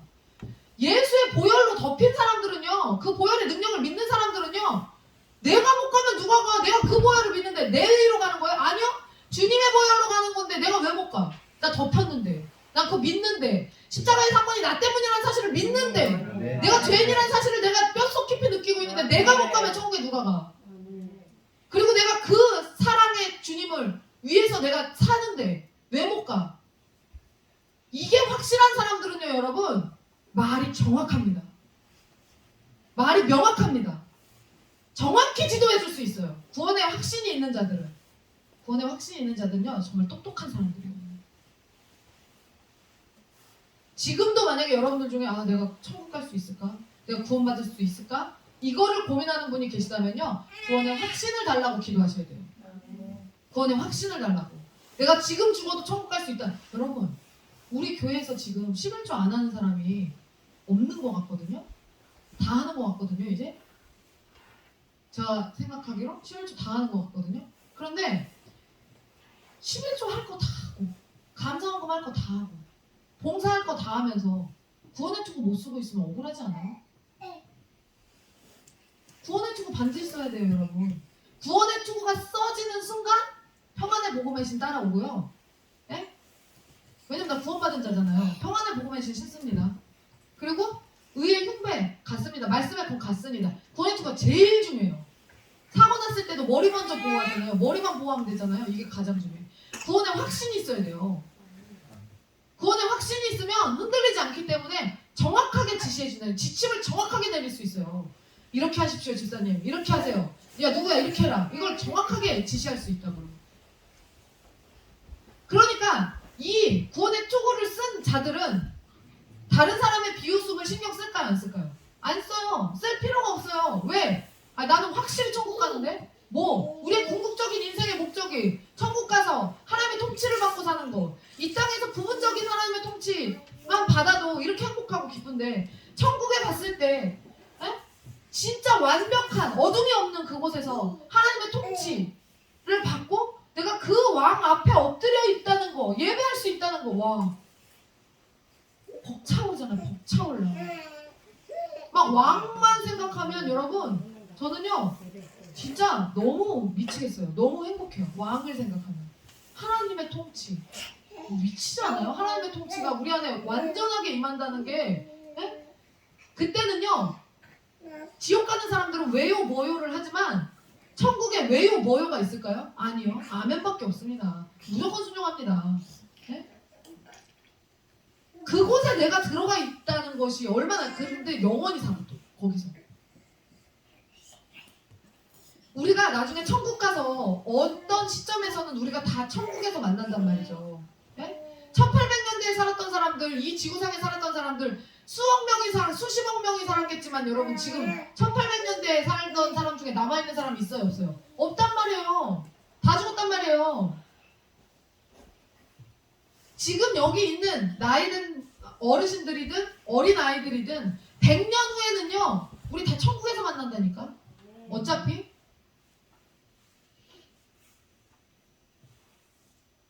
근데 우리 안에 그 하나님의 완전한 통치가 임한다는 사실이 너무 아름다운 일이라는 거죠. 그거를 여러분 그게 믿어져야 되고요. 그 통치가 정말 어마어마한 거. 그 주님을 생각하면 막 눈물이 나잖아요. 막 너무 행복하고 너무 와 진짜 온전히 하나님이 다스리는 나라를 경험해 본다는 게 여러분 어떤 것일까요?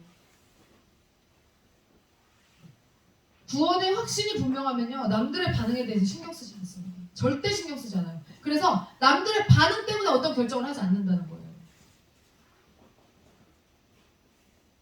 구원의 투구를 쓴 사람들은 아까 뭐라고 했어요? 지혜가 임한 자들이에요. 왜냐면 그 구원의 영적 원리를 깨우친 사람들이기 때문에 지혜가 임한 자들이에요. 여러분들 안에 구원의 확신이 없으면 지혜가 아직 임하지 않은 거예요. 네? 그 원리를 명확하게 알아서 흔들리지 않는 거거든요. 그러면 나는 구원의 확신이 없다. 아 그럼 나는 아직 지혜가 덜 임했구나. 그러면 하나님 구원의 확신이 나에게 있어서 구원의 투구를 쓰고 그 구원의 확신으로 말미암아 내가 어떤 일을 결정하게 하세요. 구원의 확신이 있는 자들이 말씀을 기반으로 해서 어떤 일을 결정하지 꼴리는 대로 결정하겠어요? 그러니까 모르면 제가 뭐라 그랬어요. 구원의 확신을 가진 사람들한테 물어보라고. 구원의 투구를 쓰고 있는 지혜가 임한 자들에게 물어보라고. 그렇게 말씀드렸잖아요. 계속 그렇게 묻다 보면 어떤 일이 발생하는지 아세요? 생각이 닮아갑니다. 하나님의 사람들과. 그래서 거기에 준하는 어떤 결정들을 하게 돼 있어요. 그게 계속되잖아요. 그게 계속 반복되잖아요. 그러면 나중에는 굳이 상의하지 않아도 하나님이 원하시는 게 뭔지를 알게 돼요. 그 비밀들을 알게 돼요. 근데 여러분 구원의 투구는 반드시 쓰셔야 됩니다. 구원의 확신이 있으셔야 돼요. 내가 하나님의 사람이다. 내가 하나님의 사람으로서 난 지금 죽어도 천국 간다. 내가 예수의 보혈로 덮였다. 아무도 나의 이 두려움을 빼앗아갈 수 없다. 이 구원의 확신을 빼앗아갈 수 없다. 저는요 오늘 아침에 갑자기 그 생각이 나더라고요.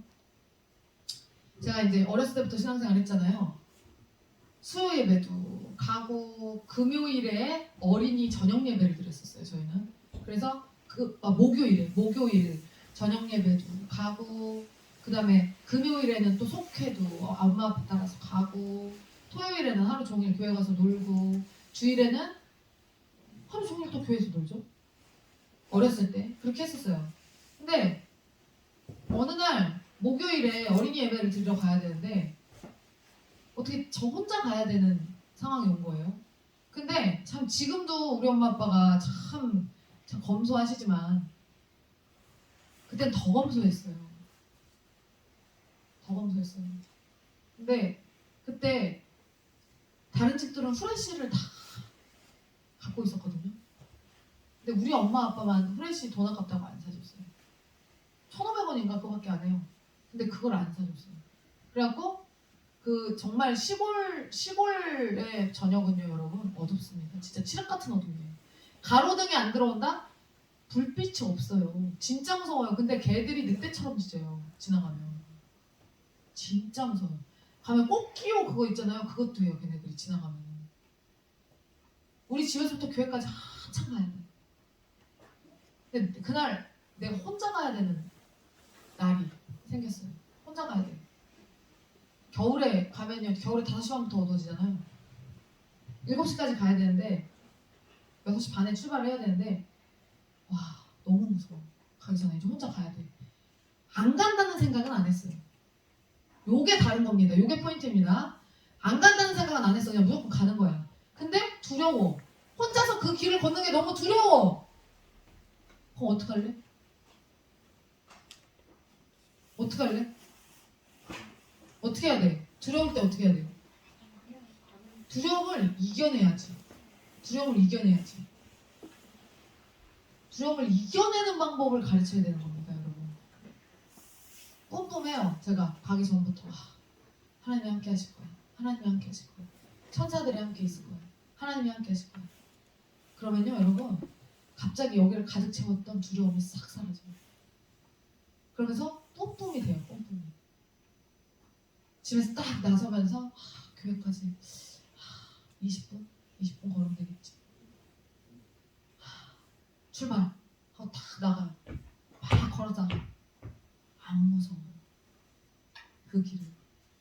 굉장히 무서운 길이거든요, 사실은. 근데 안 무서워. 그게 뭐예요? 그런 순간들이 하나님께 내 믿음을 보이는 순간들이에요. 내 믿음을 보이는 순간. 야, 보이지 않는 네 믿음을 좀 보여라. 네? 코로나 기간 동안에 이 땅의 교회들이 하나님 앞에 한국 교회의 믿음을 보일 수 있는 굉장히 중요한 시즌이었어요. 근데 어떻게 했어요? 그 기회를 다 날려먹었죠. 너무 아깝습니다. 왜 날려먹어요? 왜 그렇게 해요? 다시 없을 기회인데 왜 이렇게 했을까요? 목사님들이.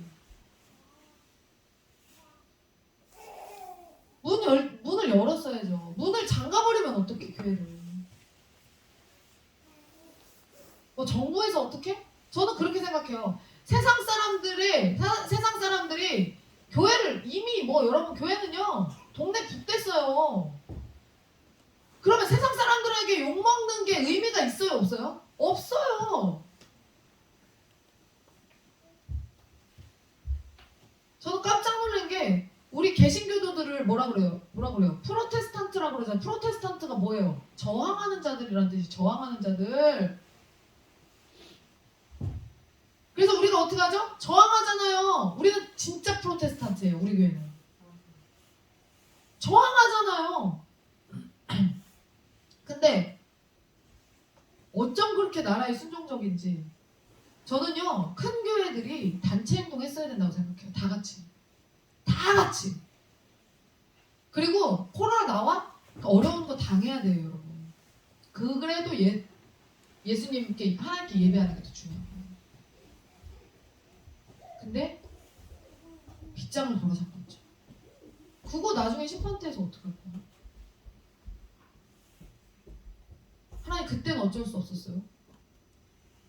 네 믿음을 보여. 여러분 우리가 전체가요 하나님께 우리의 믿음을 보이는 어떤 일들을 했다면 예? 한국교회가 그 일들을 했다면요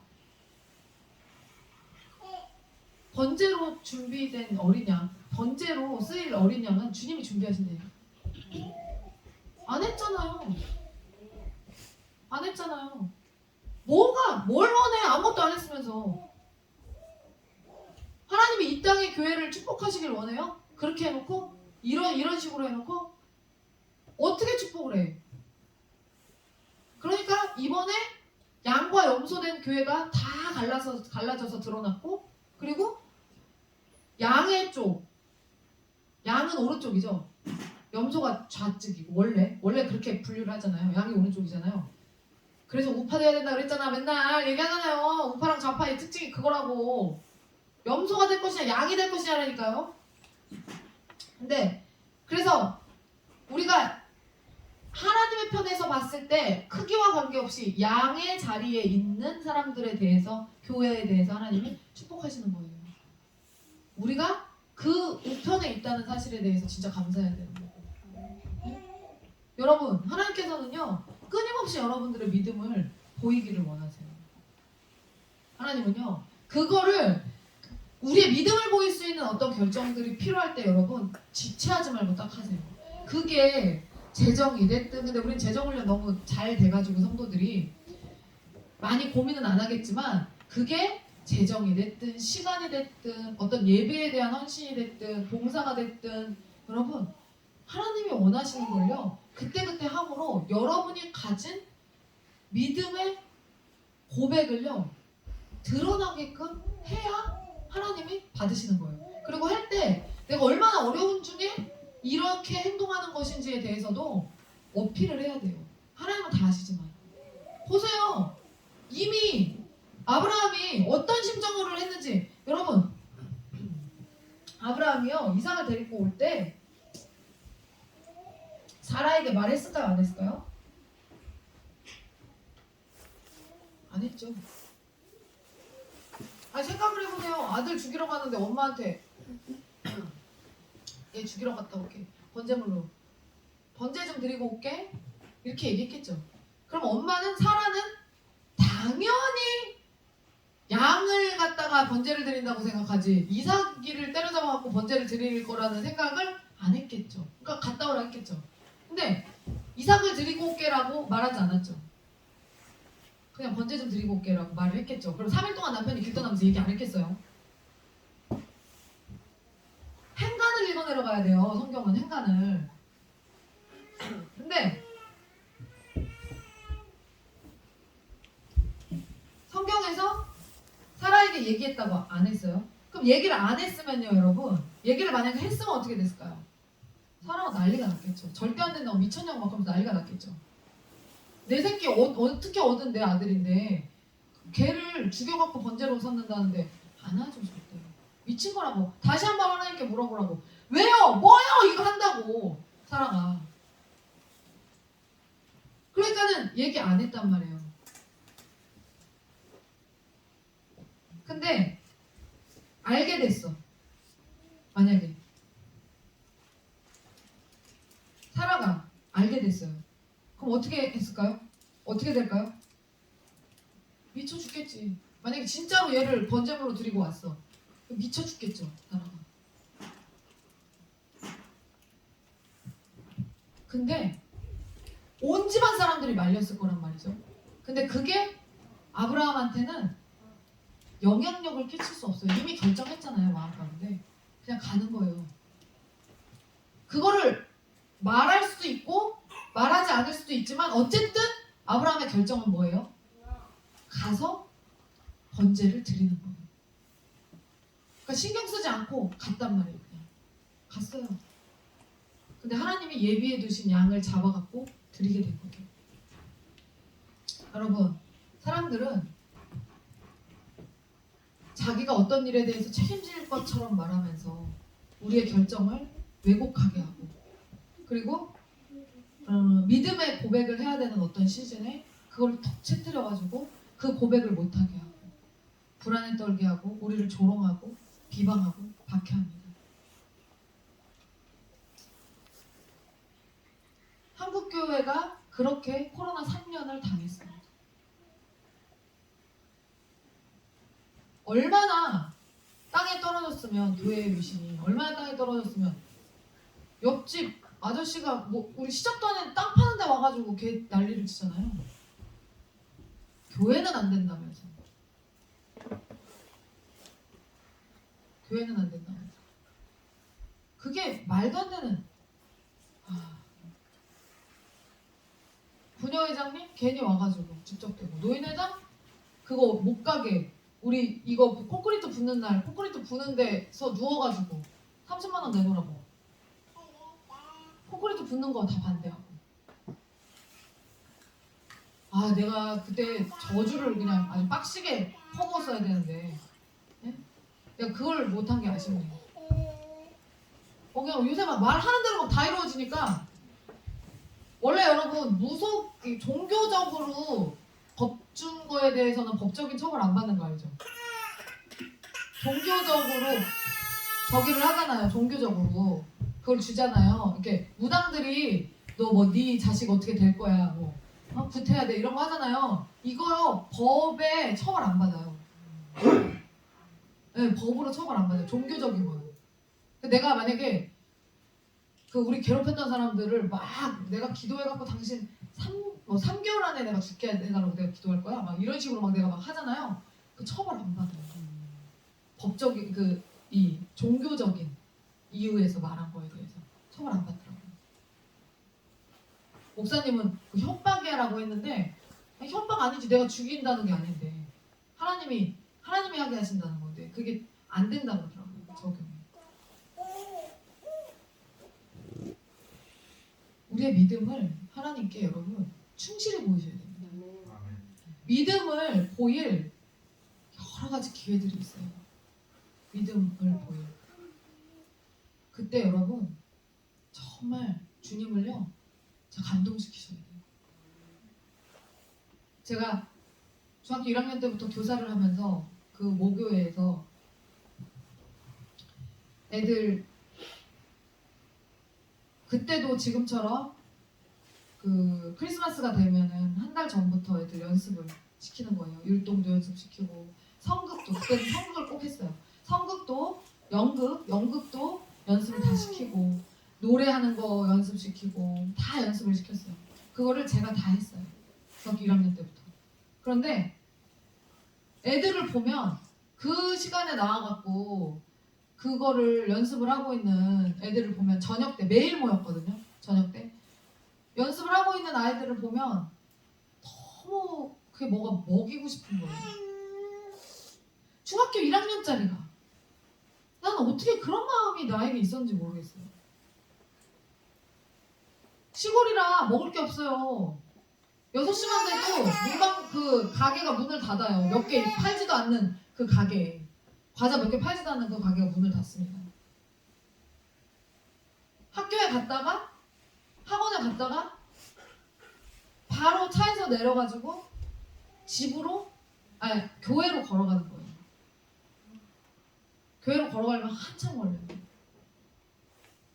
근데 너무 시골 애들이니까 간식을 잘 못 먹으니까 붕어빵을 사다 주면 너무 좋을 것 같은 거예요. 근데 저는요 이 추위에도요 저희 엄마 아빠가 코트를 안 사줘가지고요 돈 아깝다고 코트를 안 사줘가지고요 교복만 입고 다녔어요. 민정이도 그랬지. 교복만 입고 다녔어요. 지금 애들 막 잠바 입고 막 그러고 다니잖아요. 상상이 안 가시죠? 진짜 우리 엄마 아빠 진짜 나한테 잘해야 된다니까. 안 사줬어요. 그러다가 고등학교 때 얼어 죽을 것 같더라고. 진짜 미치겠더라고. 너무 힘들어가지고 너무 위에 코트가 너무 필요한 거예요. 그래갖고 코트 좀 한 번만 사달라. 아니면은 뭐 잠바를 사줬는지 뭐를 사달라 좀 해가지고 제가 막 90일 동안 투쟁을 벌여가지고 진짜로 3달을 투쟁을 벌여갖고 하나 얻어 입고 그러고 나서 조금 컸을 때 하나 더 사가지고 제가 입던 거 민정이 주고 그 다음에 제가 새 거 입고 이런 식으로 있어요. 그리고 민정이는요 투쟁을 안 했어요. 쟤는 프로테스탄트 정신이 좀 부족한 애야. 그래서 쟤는요 저항하지 않았어요. 저는 계속 저항했어요. 옷을 사달라. 얼어 죽는다 지금. 나 여자애다. 여러분 추우면 여자들은 냉 나오죠? 전요 진짜 냉이요 너무 추워가지고 난 이 자궁이요 냉이 들었었어요. 좀 슬프다 진짜. 아니 어떻게 여자애들을 그렇게 키웠나 몰라. 우리 엄마 아빠가 돈 아낀다고. 왜 그 추운데 교복 입고 애들 붕어빵을 너무 먹이고 싶은 거예요. 그때도 사모의 마음이 있었던 거야 내가. 붕어빵을 학교 읍내에서 붕어빵을 막 이렇게 사다가 잠바가 없으니까 제 여기 가슴에다가 품고 교회까지 버스에서 내려오고 교회까지 20분을 넘게 걸어가는 거야. 이게 식을까봐 가슴에다 막 품고 그거를 안 식게 하려고. 에? 교복 마이 안에다가 입어가지고 이렇게 그걸 넣고 그렇게 해가지고 가서 애들을 하나씩 나눠주는 거예요. 그러니까 우리 하나님 감동하시지 나한테. 계산이 아닙니다. 이런 마음이 있는 사람은 복을 받아요, 여러분. 그게 식을까봐 중학교 1학년짜리가 그거를 끌어안고 갔다니까요. 애들 그걸 나는 한 개도 안 먹었어. 애들이 너무 좋아해가지고 다 나눠줬어요. 지금 중학교 1학년 있냐? 너 2학년 올라가지? 그러니까 얘가 자발적으로 그걸 했다고 생각해보세요. 얘가 자발적으로. 너 6학년이냐? 중학교 1학년 아니지 너. 걔 6학년이지. 네가 1년 뒤에 사모님이 했던 그 일을 네 스스로 생각을 해서 할 수 있을 거 아니야? 그지? 그런 마음, 그 믿음을 하나님이 보신다니까요, 여러분. 컵라면이 거기가 컵라면 파는 데가 없었어요, 시골에. 근데 컵라면을 먹여도 너무 애들이 잘 먹을 것 같은 거예요. 그래서 지금도 기억이 나. 저 김치 사발면 박스 저거 큰 거 있잖아요.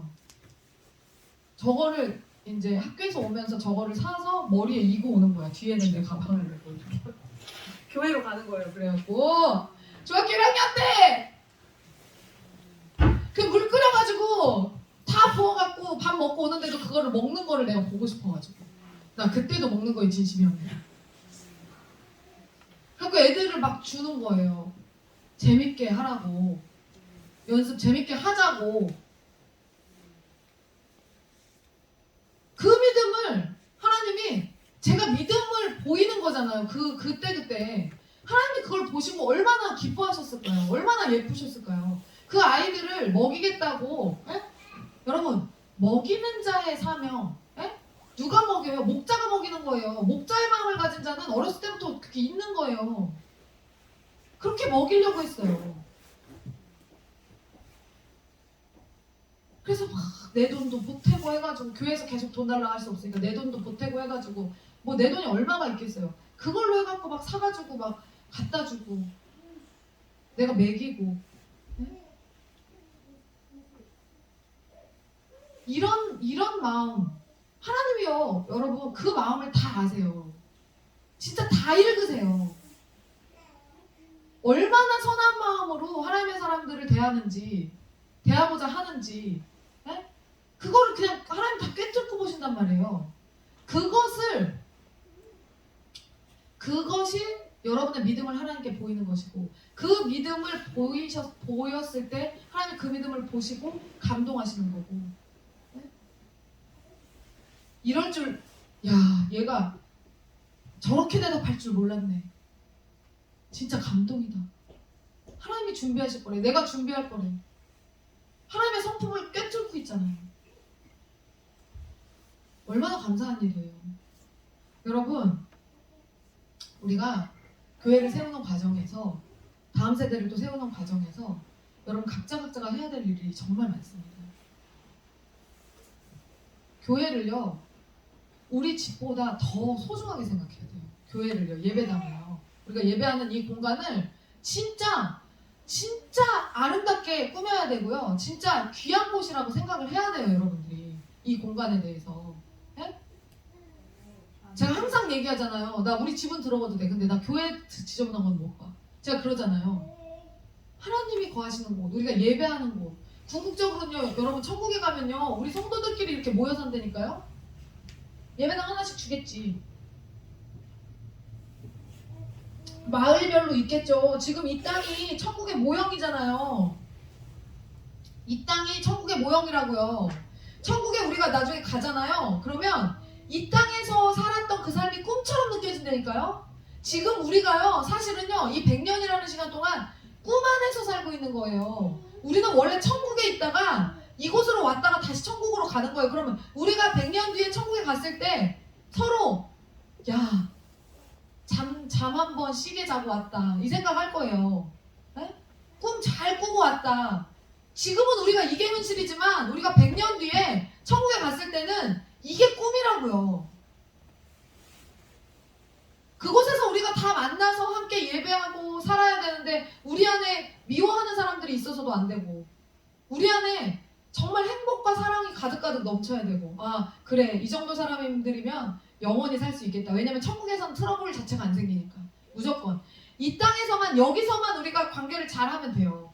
근데 우리가 믿음으로 관계하고 하나님이 그 나머지 책임지시도록 우리의 믿음을 계속해서 보여드리는 일들을 해야 되는 거예요. 그래서 하나님을 감동시켜야 되는 거예요. 그러면 하나님이 진짜 다 책임지세요.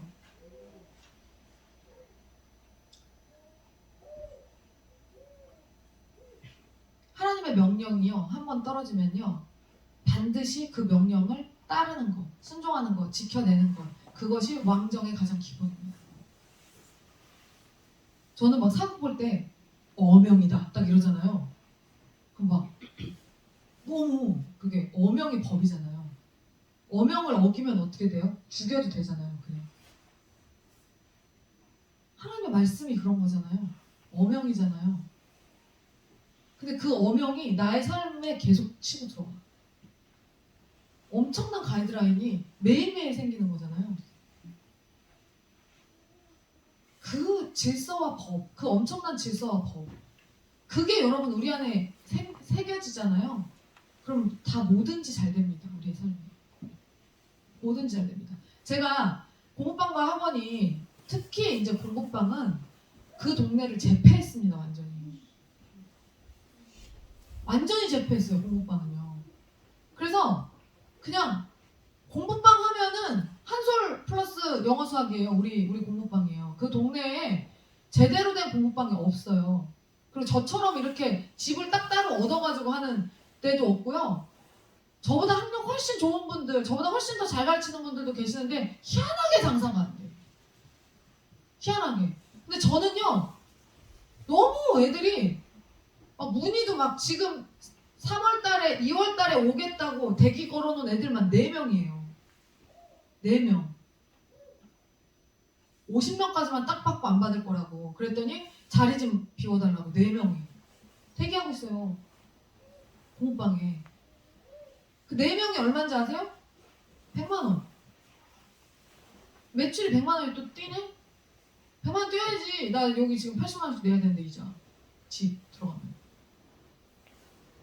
48번 들어가면 거기 이자 내야 되는데. 네? 매출 100만 원 올라야죠. 하나님이 보내주시겠죠. 왜냐면 하나님이 좋은 집으로 꽂으셨으니까. 아멘. 하나님 책임지시겠죠. 아멘. 그게 가능한 이유는, 공부방이 그렇게 되는 이유는, 학원이 또 그렇게 거기에서 우리가 진짜 그래도 2년 만에 그 정도로 이제 자리매김을 했다는 것 자체가 다 뭐예요? 시너지잖아요. 선생님들 분위기 안 좋아 봐요. 냉랭한 분위기 그거 해봐요. 그 딱 알아요. 들어가 보면 알아요. 근데 우리 학원은요, 들어가면 포근해요. 공부방도 마찬가지예요. 목사님이랑 저의 정서 상태가 좋으니까 애들이 편안함을 느껴요. 편안함. 그래서 계속 애들 문의가 들어오고, 어제는 문의 들어온 엄마 중에 뭐라고 얘기하냐면, 제 거 이제 블로그를 봤다는 거예요. 공부방 블로그를. 저 3년 전에 하고 안 하거든요. 3년이 뭐야. 훨씬 더 됐어요. 안 해요. 그래서 아직 청솔 아파트에서 우리가 하고 있는 줄 아시더라고요. 그거를 보시고. 제가 그랬어요. 저희 거기 이사했다고. 근데 저 6개월 만에 이사한 거거든요. 그때 거기서 6개월 만에 너무 많아져가지고 이사를 했고, 그러고 나서 지금 중간에 또 너무 많아져갖고 학원을 인수하면서 학원으로 애들이 많이 빠져나갔고, 그래서 이쪽에 코로나랑 뭐 때문에 13명까지 떨어졌다가 지금 다시 이제 50명 가까이 되는 건데, 그래서 지금 대기 걸어놓고 있는 건데요. 이게 하나님의 가이드라인대로 사업을 하면요, 여러분 잘 될 수밖에 없습니다. 다 잘 될 수밖에 없어요. 뭐든지. 그러니까 그분이 그 블로그를 보고 하는 말이 저한테, 원장님 당장 너무 보내고 싶다는 거야. 그 블로그를 보니까 너무 정말 애들을 너무 잘 봐주시는 것 같아갖고 당장 보내고 싶다고. 자리 좀 맡아주세요. 그걸 너무, 줌마렐라에서도 맨날 전화 와요. 줌마렐라에서 광고 내라고. 근데 광고를 제가 줌마렐라 광고를 안 냅니다. 줌마렐라가 잘 되긴 하거든요, 내면은. 근데 너무 많이 들어올까 봐 안 내요. 홍보 자체를 이번에 계획이 없어요. 많이 들어올까 봐. 말도 안 되는 거 아니에요? 홍보를 너무 많이 들어올까봐 홍보를 안 한다는 게 여러분 얼마나 어마어마한 일이에요. 그러다가 좀 떨어져 나가면 그냥 하면 되지. 다시 그냥 또 모이겠지. 사업이 이렇게 잘 될 수밖에 없는 이유는 하나님의 뜻대로 사업하기 때문에. 하나님의 뜻대로. 그걸 명확하게 여러분 그게 명확하면요. 하나님의 뜻대로 사업한다는 게 명확하면요. 진짜 애들하고도요 관계 되게 좋아요. 밀당을 워낙 잘하니까. 학부모님들요 들었다 놨다 합니다 지금. 하나님께 이 목회 때문에 목회를 하기 위해서 상담을 배웠는데 하나님을 위해서 제가 상담을 배운 거잖아요. 결국에는 하나님을 위해서 상담을 배웠더니 그걸 결국엔 하나님은 내가 돈 버는 걸로 다 갚아주시는 거예요. 상담을 너무 잘 하니까 부모님들이 상담을 일단 하면은 등록을 거의 다 하니까. 근데 여러분 상담 못하면요 사업 망합니다. 상담이 진짜 중요해요. 상담 진짜 중요해요. 근데 박 원장님도 이거 헤어 뭐 끊는 거 그죠? 이거잖아요. 진짜 중요해. 이게 안 되면요 무슨 10,000원짜리 하나 못 빼내요. 10,000원짜리 하나. 사람들이 미쳤어요? 돈 그렇게 와갖고 막 수십만 원씩 그렇게 하고 대단히 중요한 거예요. 우리 같은 천안아산 지사에 우리 선배님이 있어요. 제 선배가 대학원 선배가 상담 전공한 거잖아요. 상담을 너무 못해가지고 애들이 늘질 않아요. 상담을 너무 못해가지고. 여러분 아브라함처럼 지금 야고보서의 오늘 본문의 말씀처럼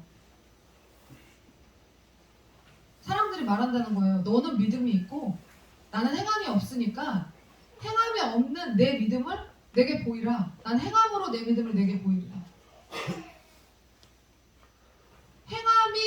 믿음이 있는데 행함이 없대.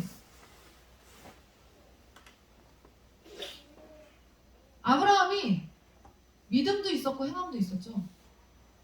이게 키포인트입니다, 여러분.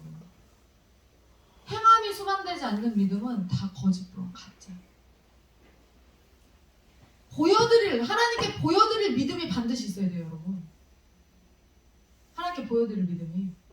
그게 없으면요, 아무 소용이 없습니다. 내가 믿음이 있다고 아무리 얘기하면 뭐해? 보이는 게 없는데, 보여지는 게 하나도 없는데, 저런 식으로 하는데, 이런 식으로 이제 얘기가 나오는 거예요. 저런 식으로 하는데. 네? 우리 집사님들 중에 이제 직장에 나가서 일하시면서 제가 여러 가지 이제 에피소드들을 듣잖아요. 미치겠다는 거예요. 아주 미치겠대. 교회 다니는 사람인데, 원장이 교회 다니는 사람인데, 월급을 어떻게든 늦게 줘요. 난 제일 이해가 안 가. 월급을 왜 늦게 줘야 돼요? 아니, 빨리 줘야지. 제가 원래 월급을 25일에 줬었나요? 27일에 줬었나요? 옛날에 27일에 줬었나? 말일이었는데요. 항상 앞에 주셨어요. 아, 그래요? 네. 원래 말일에 줘야 되는 건데 27일인가 25일에 주다가 내가 어차피 줄 돈인데 갖고 있는 게 내가 너무 싫더라고요. 내 돈이 아니잖아. 우리 엄마가 항상 하는 얘기가 야, 고름이 살되냐? 이러거든요. 남이 줄 돈 내가 갖고 있어서 뭐예요? 빨리 줘야지. 왜냐면 저 사람들은 월급 받으면 얼마나 기분이 좋겠어요. 빨리 줘야지. 그걸 왜 갖고 있는 거야? 어떤 식으로든 늦게 주려고 뺑이작 거린다는 거예요. 그러면서 카톡 대문에다가는 하나님의 말씀 써놨대. 하나님의 말씀을 쓰지 말라고요. 남의 돈 그렇게 하면서. 그게 뭐 하는 짓이야. 예수 안 믿는 것처럼 하라고. 사람들이 다 욕한다는 거예요. 직원들이.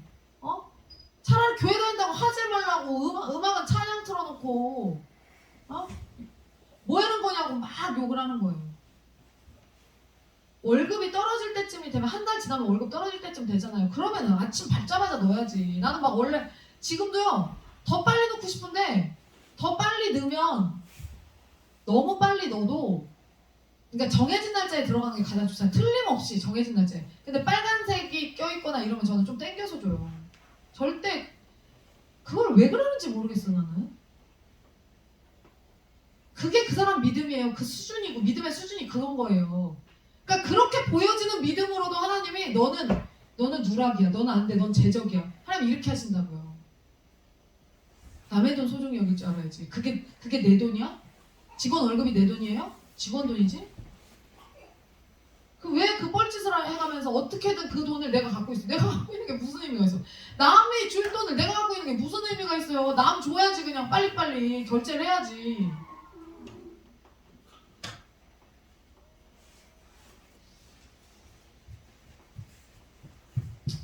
하나님이 여러분의 믿음이 어느 정도 쌓였나 보시고 다음 스텝으로 끌고 올라가려고 너무나 답이 빤한 시험 문제를 내십니다. 너무나 답이 빤한.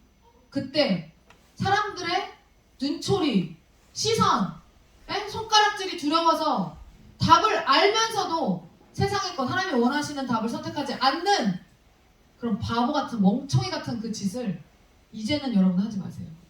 그 시선이 여러분에게 그 어떤 영향력도 결국엔 끼치지 못해요. 여러분을 절대 해코지하지 못해요. 그 시선이. 그래서 여러분, 예수 믿는 사람들은요, 언제나 독고다이 기질이 있어야 되는 거예요. 독고다이. 근데 교회 안에서는 물론 목사님이나 사모님에게 순종을 해야 되겠지만 여러분이 사회에 나가서는요, 일하실 때 독고다이처럼 쫙 하나님이 원하신 대로 내가 이거는 하나님이 원하시는 것 같아, 이게 하나님의 뜻인 것 같아라고 결정이 되면요, 여러분 그냥 직진하고 나가는 겁니다. 사람들 눈치 보면서 그럴 필요 하나도 없어요. 왜 눈치 봐? 그래서 주님을 반드시 선택하시고 빨리 다음 스텝으로 올라가셔서 거기도 빨리 졸업하시고 하나님 나라 완성을 위하여서 열심히 달리시는 우리 한국교회 성도들 되셨으면 좋겠습니다. 이상입니다. 제가 기도하겠습니다. 하나님 감사합니다. 오늘 이 시간에 행함이 있는 믿음에 대해서 배웠습니다. 믿음은 안 보이지만 보여지는 것이고 하나님께 우리의 그 믿음을 보일 때 하나님께서 기뻐하시고 그거에 따른 상을 주신다는 것을 우리가 믿게 되었습니다. 하나님, 세상 사람들의 시선과 조롱이 두려워서 우리가 너무나도 답이 빤한 문제를 하나님이 내주셨을 때도 그럼에도 불구하고 하나님이 원하시는 정답을 선택하지 않고 그 세상 사람들을 눈치를 보다가 하나님이 원치 않는 답을 선택하고 결국에는 광야에서 40년을 지냈던 이스라엘 백성들처럼 우리도 그렇게 되는 우를 범하지 않을 수 있도록 분명한 하나님의 그 결정이 있을 때, 결정을 하나님이 원하실 때 다른 어떤 것도 고려하지 않고 오직 그것을 원하시는 이가 주님이시라는 가장 강력한 그 사인을 인지하고 주님이 모든 것 책임지신다고 믿고 담대하게 주님의 것을 선택할 수 있는 우리 성도들 될 수 있도록 인도하여 주시옵소서. 여러 가지 삶 가운데 어려움들이 있겠지만 그 어려움 가운데서도 믿음을 흔들리지 않게 하시고 하나님 굳센 믿음으로, 그리고 구원의 투구를 통해서 하나님 이 마음의 심지가 굳어져서 오직 주님 나라 완성을 위하여서 성실하게 달려나갈 수 있는 우리 하나님교회 성도들 될 수 있도록 인도하여 주시옵소서. 이 시간 마치는 시간입니다. 하나님 돌아갑니다. 돌아가는 길 하나님께서 함께 하시고 우리가 건강한 모습으로 또 토요일에 주일에 잘 만날 수 있도록 아버지께서 인도하여 주시옵소서. 함께 하실 것을 믿사며 모든 말씀 예수 그리스도의 이름으로 감사하며 기도드리옵나이다. 아멘.